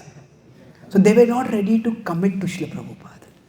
So, when this did not work out, Prabhupada changed tack again. And Prabhupada decided to make life members. Life members means what? Prabhupada's idea, if people are not ready to become devotees, then let them at least, if they cannot have a connection, let them have a contribution. And that's when Prabhupada decided, let's focus on building big temples. See, in America, he did not try in the first 5-6 years that he was there. Although we are fabulously successful in terms of book distribution, Prabhupada did not focus initially on building temples. But in India, he saw that the culture is there, but if people are not ready to become devotees, let's create the foundation for that. And then Prabhupada laid the foundation for Mayapur, he laid the foundation in Vrindavan, he laid the foundation in in Mumbai. And Prabhupada got thousands and thousands of people to become supporters at that time. And that time, ISKCON was seen such a glamorous organization. One devotee was writing a book about Prabhupada's Indian adventures. And he showed me a picture. This was, some devotee had gone, there was some lawyer, in India we use the word, do you use the attorney, lawyer, whatever. Different people use different words. So this attorney, he had his, like people have the nameplate, and then they have the designations, like BA, LLB. So like that, this lawyer, his nameplate had BA, LLB, ISKCON life member. So because ISKCON was an international organization, ISKCON would become so glamorous that people considered being an ISKCON life member a prestigious thing. So Prabhupada, very intelligently, resourcefully, he re-strategized. He kept, okay, this is not working, let's try this. If this is not working, let's try this. And in that way, he kept making sure that Krishna's message keeps spreading. So that way, we see Prabhupada, he was always transcendently conscious, he was always conscious of Krishna, but he was also practically conscious. So Prabhupada made plans, but he was more attached to his purpose than to his path. Path means, I want to go to the elite in America. If the elite is not working out, let's go to whoever is there. I want Indians to become devotees. If Indians are not become devotees, let them become life members. So the river, in terms of the path is flexible, the purpose is fixed. So as devotees, should we make plans in Krishna's service? Yes, making plans shows our seriousness. That Krishna, I am serious about something. Now if you are going for a very important interview, then we'll plan. Okay, if I ask this question, I'll answer this way. If I answer this way. Now, if you go for an interview and say, this is a very important interview, okay, what is your answer to this question? Oh, I am not prepared for this. Oh, I didn't think about this. Now, lack of planning shows a lack of seriousness. So now we should make plans. That's the expression that we take Krishna Bhakti seriously. But at the same time, when we make plans, our purpose needs to be more our focus than our path. So we are focused more on the purpose than on the path. Then what will happen? Even if that path doesn't work, we will shift. Okay, this is what I want to do. If this doesn't work, I'll do this. If this doesn't work, I'll do this. So in that way, through whatever challenges life brings our way, when a particular path doesn't work, we won't become pessimistic, thinking nothing ever works. No, okay, Krishna is still in charge. The Ganga has to still move towards the ocean. If it can't move this way, let's try it this way. Let's try it this way. In that way, we can follow Srila Prabhupada's footsteps and keep serving in Krishna consciousness through whatever ashram we go into, through whatever service we get, through whichever part of the world we go into, we can continue serving Srila Prabhupada and serving Krishna. Let me summarize what I discussed today. Broadly, our theme was that how to have dependence and devotion together. Sorry, dependence and determination. Can they go together? So within that, I discussed two main themes. Based on the first verse, we talked about how, if as Krishna consciousness means, we should always be optimist, not pessimist. No, it's not right. That is, we should be optimist, not pessimist. Now, Prabhupada did say be pessimistic, but that pessimist was about what? So, pessimist is about the enjoyment, about the gratification, about the recognition from the world. About that we can be pessimist, that's fine. But in terms of the contribution that we make to the world, we need to be always optimistic. Wherever we are, Krishna has some plan for us to be there. So we saw Srila Prabhupada, there's so much wrong in his life. In terms of facility, Prabhupada had no facility. And yet, he is grateful, Boro Krupa Koile Krishna. He's saying because he's seeing the opportunity. That at least I have the opportunity to serve Krishna. So Krishna consciousness doesn't just mean that we turn away from the world and focus on Krishna. Yeah, this is Krishna consciousness, but we also turn to the world and serve Krishna through the world. And in terms of our service, we need to be optimistic. So this particular vision we developed in the next section that we discuss. That is, Krishna consciousness is a combination of transcendental consciousness and practical consciousness. So another way to discuss is that for a devotee, there is certainty and there is uncertainty. So certainty is that Krishna is in charge and Krishna has a plan. The uncertainty is what exactly is the plan. But that for a devotee, that certainty brings confidence, and the uncertainty does not bring anxiety, it brings curiosity. Okay, what does Krishna want me to do? And then the key figure we discussed was about these two consciousness, practical consciousness and transcendental consciousness. So, if we consider the four quadrants, if we have only practical consciousness but no transcendental consciousness, we will be overwhelmed by anxiety. If we have neither practical nor transcendental, we will become dysfunctionality basically. We will be distracted and there will be dysfunctionality. If there is only transcendental consciousness and no practical consciousness, there will be impracticality. So, now if there is transcendental consciousness and practical consciousness together, then this is where a devotee will be empowered. So, what do we mean empowered? We discussed that from the transcendental consciousness comes peace, comes calmness. From the practical consciousness comes alertness. That is how we are resourceful. So I gave example of this, how Prabhupada, how did he start the first Rath Yatra? The first Rath was simply a truck. Prabhupada saw a truck and he thought of this could be used as a cart for Lord Jagannath. So that's practical consciousness saw the truck. Transcendental consciousness saw that there's an opportunity here to serve Krishna.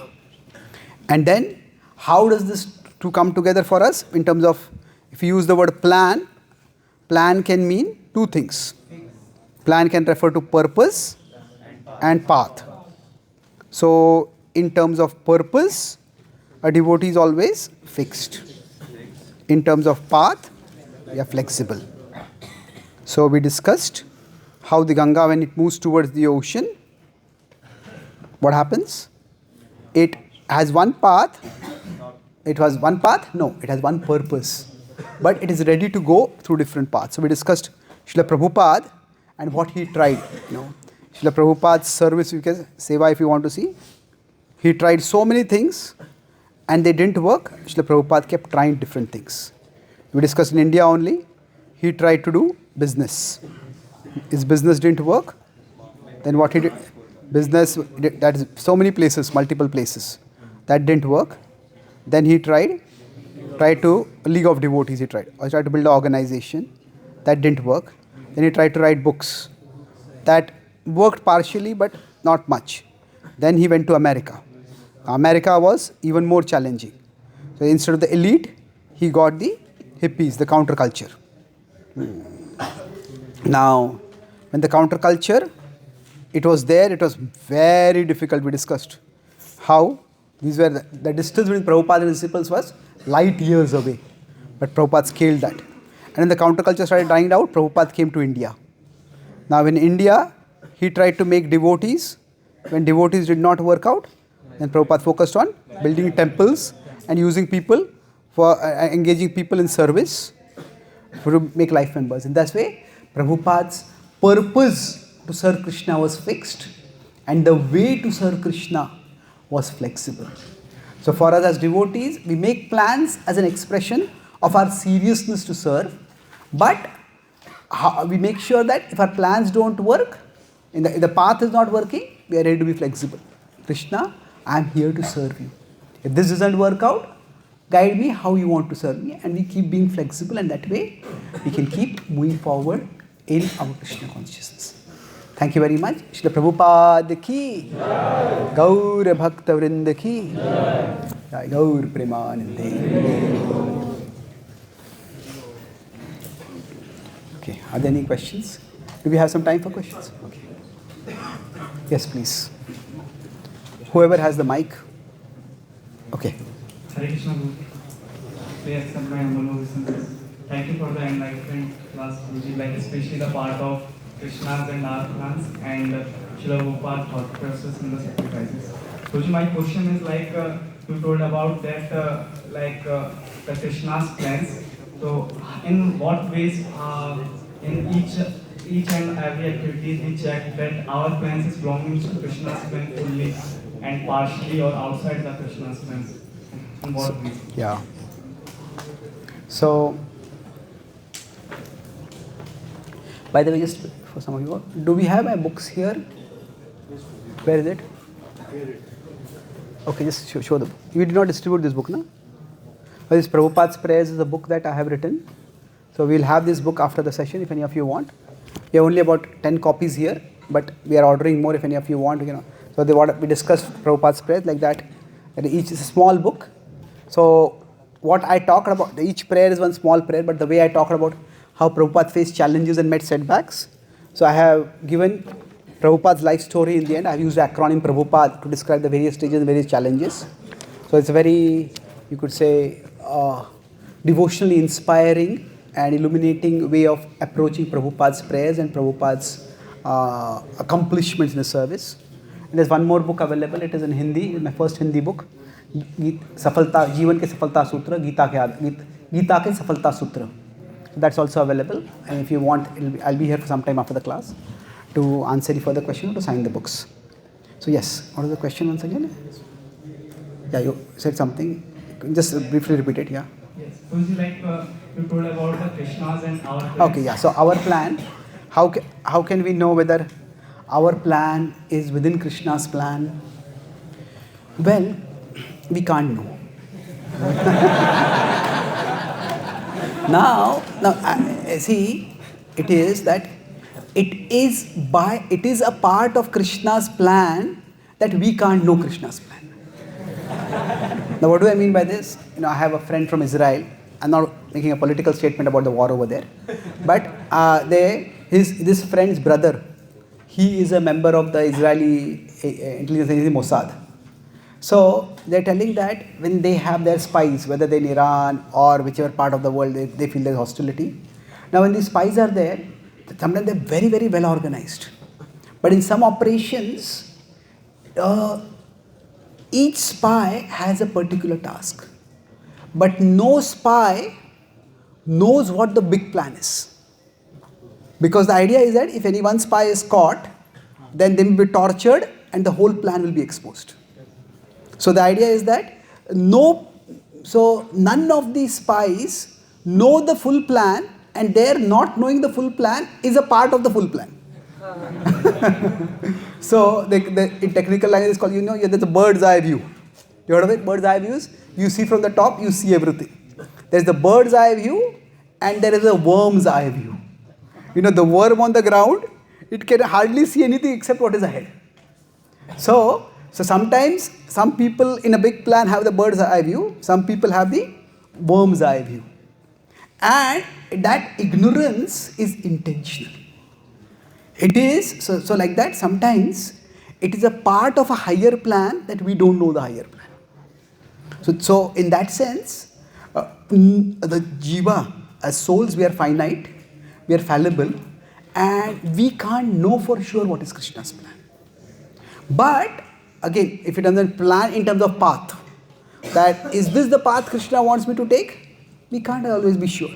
In fact, if somebody says, this is what Krishna wants me to do, if they are very sure about that, it's very easy for them to become fanatical. Isn't it that? Because if I am convinced that what I am doing is Krishna's plan, and you oppose me, then you are not just wrong, you are a demon who is opposing Krishna's plan. Isn't it? It can make people very, very self-righteous. So if somebody has too much confidence, see, I want to serve Krishna, that is a devotee's service attitude. But what I am doing right now is what Krishna wants me to do. And that is overconfidence. That is arrogance. Yes, I want to serve Krishna, and with my best intelligence I am trying to serve Krishna. See, Prabhupada, now he was completely dedicated to Krishna. And yet, when he was writing magazines, and an ordinary postman told him, Swamiji, if you write magazines, people just read it and throw it away. Why don't you write books that will be preserved? Now, Prabhupada didn't say, I am a Nitya Siddha Mahabhagavat, come from the spiritual world. Who do you think you are giving advice to me? No, Prabhupada saw, what you say makes sense. And Prabhupada accepted that. He saw that this is Krishna speaking through this postman. Now, who was that postman? One devotee was trying to interview all the people when they wrote the Lilamrit. They had, Satsvarup Maharaj had got various people to go across India and meet the people who had met Prabhupada. So, he was telling me there were 65 people who said that I was the postman who told Prabhupada. People wanted that idea of pride. I told Prabhupada, I told Swamiji, I gave the Swami that suggestion. But the point is that if we start thinking that what I am doing right now, the exact words that I am speaking, the exact steps that I am taking, this is what Krishna wants me to do, that can lead us to an arrogant blindness. So what we understand is we try to have an intention to serve. So if we have an attitude of service, that very attitude of service will keep us within Krishna's plan. Now, how do we express that attitude of service? We take guidance from our senior devotees, from our spiritual guides, from our spiritual mentors. Sometimes the spiritual master, the instructions that they give us, the spiritual guides, they are like steps. Okay, do this, do this, do this. Sometimes the instructions they may give are like seeds. Seeds means, okay, go there and do outreach over there. Now exactly how to do that, we have to develop that seed. So it may vary. So if we are guided by our senior devotees, if we are taking blessings from them, and then with that guidance we are acting in a mood of service, then we are within Krishna's plan in the sense that we are serving Krishna's purpose. Krishna's plan for us is not like a rigid line. See, Krishna doesn't want us to become like a programmed robot. Isn't it?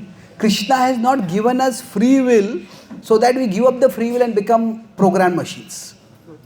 That's not the point. When I travel across the world, many times Indian parents express a lot of concern about their children. Our children don't listen to us, our children are getting spoiled. So it's interesting that the children, they're getting spoiled and materialistic, parents become worried. But children become devotees, they also become worried.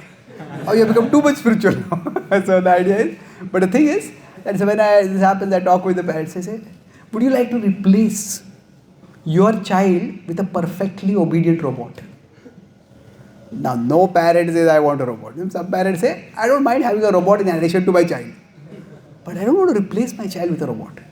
Because with a robot, there is no reciprocation of love. So if an ordinary parent does not want a robot, why would Krishna want robots? So when Krishna says surrender to me, that doesn't mean become like a robot. So when we say Krishna's plan for us, it's not like Krishna has a perfect programming and we have to obey this programming. It's that the Ganga has to move towards the ocean. So Krishna wants us to serve him and come closer to him. Now exactly how we serve him and how we come closer to him, that is something to be explored. And that's why rather than thinking of Krishna's plan as a fixed plan that if I don't know, I'll be doomed. It's not like that. I have an attitude of service, and while having an attitude of service, I express my seriousness by planning, but I also keep my openness. Maybe when I started off something, yes, this was going on well, but it stopped going on well. I get some signals, maybe you should do this. So it's like I saw that Krishna's plan is a big circle, our plan is a small circle. Now maybe it starts off our plan in Krishna's circle, but gradually starts going out. Then when we realize it, we bring it back. So in one sense, the Mahabharata says that how do we know what is the right thing to do? There are 3 aspects to it. There is, I use the acronym ICE, the intent of what we are doing, the content of what we are doing, and the effect of what we are doing. So, the Mahabharata is using this in terms of dharma. That how do we know what is dharma? In terms of 3 things. So, we look at Shastra to broadly know what is right and wrong, look at the content. But then why are we doing it? And then what is the result of it? So Prabhupada used it also for bhakti. Prabhupada would say, in terms of intents, Krishna is bhavagrahi Janardana. That bhavagrahi means that Krishna looks at our intention. And we have the example of a squirrel. She's not doing much service when it contributing to the building of the bridge. But the Lord sees the bhav and the Lord is happy with that. So Prabhupada will also say, Falena parichayate. That the fruit, the tree is known by its fruits. So how do we know who is a Vaishnava? That is by how many Vaishnavas you have made. So now, is that the only criteria? No. Prabhupada will also say that if you sell fake diamonds, you get so many more people. So Phala is a criteria, but is that the only criteria? No. Now, is Bhav the criteria? It is the criteria, but is that the only criteria? Yeah, it is, but as devotees, we also want to serve Krishna in this world in a tangible way. So intent is important, effect is also important. And as far as the content is concerned, Guru Mukha Padma Vakya Chittete Kariya Aikya. So we want to serve, that's the intent. Content, how we serve, we take guidance from the spiritual master. And then when we are doing service, we evaluate. Is this working? It's not working. If it's not working, then we recalibrate. So that way, we can, by this ICE principle, we can keep realigning what we are doing so that it stays within Krishna's plan. Okay? Thank you. Any other questions or comments? Where is the mic? Maybe, you can pass behind. All the devotees in the fronts were reading, so maybe the devotees behind can ask questions. Yeah. Hare Krishna, Prabhuji. Thank you so much for the wonderful class. Prabhuji, you said a devotee has to be optimistic.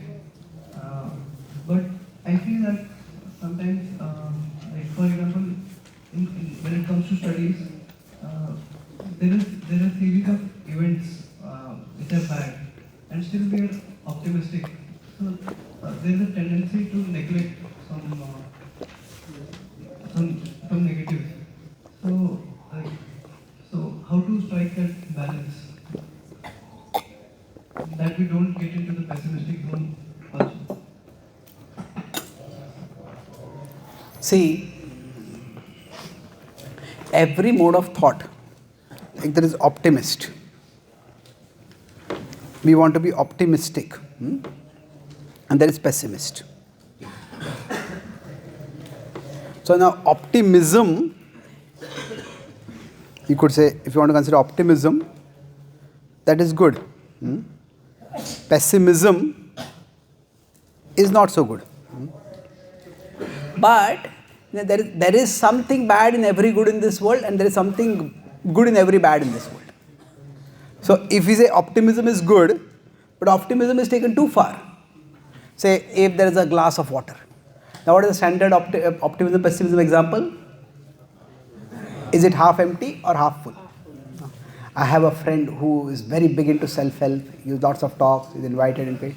He said, I have heard this example so many times now. See the glass as half full and not half empty. When I hear that example, my only question is there enough water to throw in your face? Come up with something new. Come up with something creative. But the point is that, say, if the glass is empty, and I say, can I have some water? He says, be optimistic, think that the glass is full. No, if the glass is empty, it is empty, isn't it? Optimism taken too far will become stupidism, isn't it? Optimism should not make us blind to reality. Now, pessimism taken too far will lead to cynicism. Cynicism means what? That nothing good is ever going to happen. Everything good is just a start of something worse that is going to come after. So now, what we want is, we want to be realistic, but realistic with a positive attitude. So, as devotees, we don't want to be blind. Now, if you consider the Pandavas, if you see, there's a significant distance between Lord Ram and Yudhishthir. See, Lord Ram was the eldest brother and he was the greatest warrior. And generally, if somebody is a leader and they are the best in that area, then you can be a leader with much greater confidence. Now, Yudhishthir was the eldest brother, but he was not the best warrior. He had two younger brothers, both of whom were better than him. It could have caused him so much insecurity. Now, in those times, the warriors had to lead from the front. And now Yudhishthir, no matter how much physical workouts he did, he would never have become like Bhima. Isn't it? So he could have felt insecure. Now he realized that that is not the part that Krishna wants me to play. Now Bhima, he could have felt jealous. I am so physically strong, but I am never going to become the king. Why is Yudhishthir the king? I am a better warrior, I should be the king. Now Arjuna could have thought that actually the biggest wars are fought with archery, not with mace fighting, not with wrestling. So I am going to fight the biggest fights. And I am the third brother. Both these brothers, I have to obey them. If Arjuna again had tried to become like Bhima, it wouldn't have worked. If Bhima had tried to become like Arjuna, Bhima was also very good archer, but he was not as good as Arjuna in archery. So what happens? Everybody has their strengths and everybody has their limitations. So for us, if we are trying something and trying it repeatedly and it's not working, then maybe that's an indication that that is not our strength area. That maybe our gifts and our talents in some other area. Now, that doesn't mean we simply abandon that field and go to some other field. No, we do what we can in that area, but keep ourselves open to see what our gifts are. When I say the Ganga tries to flow towards the ocean, if it's blocked in one way, then it goes another way. But that blockage can be because external circumstances are so opposing. But that blockage can also be because our own abilities are lacking. So when the blockage comes, then we find another way. So how do we know that when we are facing failures and setbacks, that is an indication that we should look for some other field or keep persevering in that field? Well, one way is that do we get joy in doing that particular activity? No? If say somebody loves art, somebody loves music, somebody loves maths, somebody loves research in physics or whatever field that is.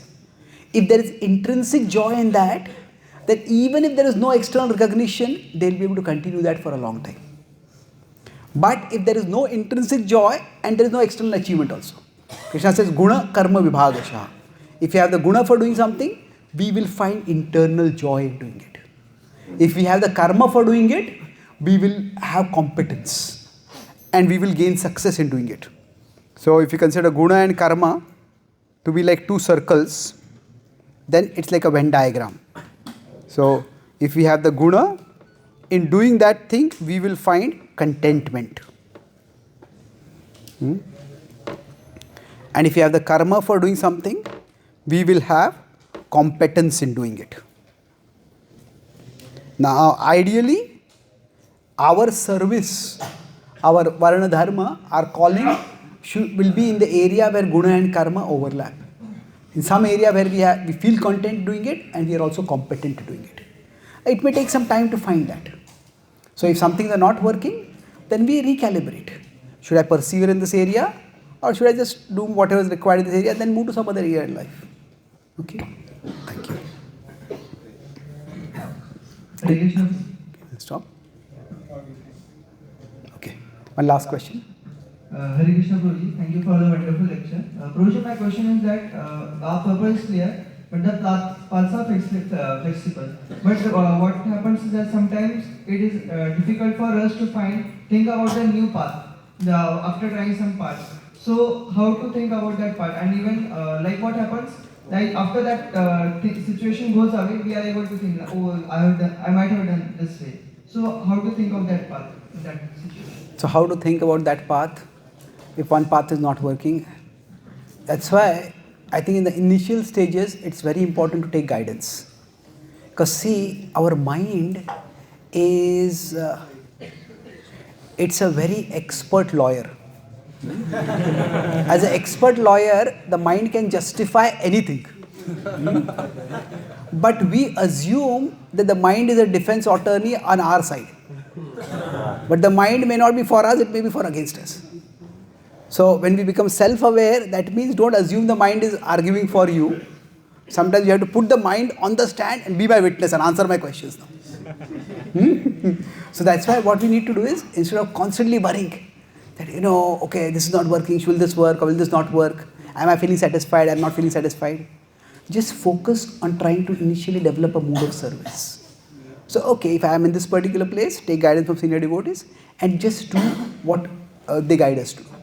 So, initially, if we are in too much in rajas or tamas, it's very difficult to observe ourselves also. When we are in rajas or tamas, what happens? Our whole evaluation of ourselves, it's like when I am looking at myself, I look at myself through the world's eyes. So it's like I have a social image of myself. And nowadays, it is not even a social image, it is a social media image. What does that mean? Oh, this person did so much, this person had such a wonderful time, this person went here. So basically social media means what? There are two things people do, compare and despair. Compare and despair. So this, if we are too much Rajoguna, even we want to look at what we have, we are looking to the world's eyes. Oh, if only I had this ability, I can become so famous, I can become so popular, I'll be so praised, I'll become so wealthy, all those things. So what we need is, we want to have a spiritual image of ourselves. We want to look at ourselves through God's eyes. That means not that these are the abilities I wish I had. If only I had this, I would become so famous, I would become so popular, I would be so praised by so many. No. Okay, just put that aside. When we come to Sattva Guna through the practice of bhakti, just look at the abilities we have rather than the abilities we wish we had. So in Rajoguna and Tamoguna, our wishes and our fears are so strong. Rajoguna is desires, Tamoguna is fears. Our desires and fears are so strong that I should have this ability. And fear, if I don't have this ability, I'll never amount to anything at all. So we just can't look at ourselves. That's why, without getting into too much worrying about what is the right path, just try to follow guidance, try to develop a service attitude, come to Sattva Guna, and as we come to Sattva Guna, then the clarity will come. Krishna says, Sattvat sanjayate jnanam. So if you are doing a sadhana nicely, if you are studying Shastra, then that thought you said which comes later, after some time, that will start coming more and more in the moment itself, or soon after the moment. Because the more Sattva Guna it is, the clarity will come. Okay, this door is closed, but this door is open still. Let me walk this way. Okay. Thank you very much. Srila Prabhupada ki, Gaur Bhakta Vrinda ki, Nitai Gaur Premanandi.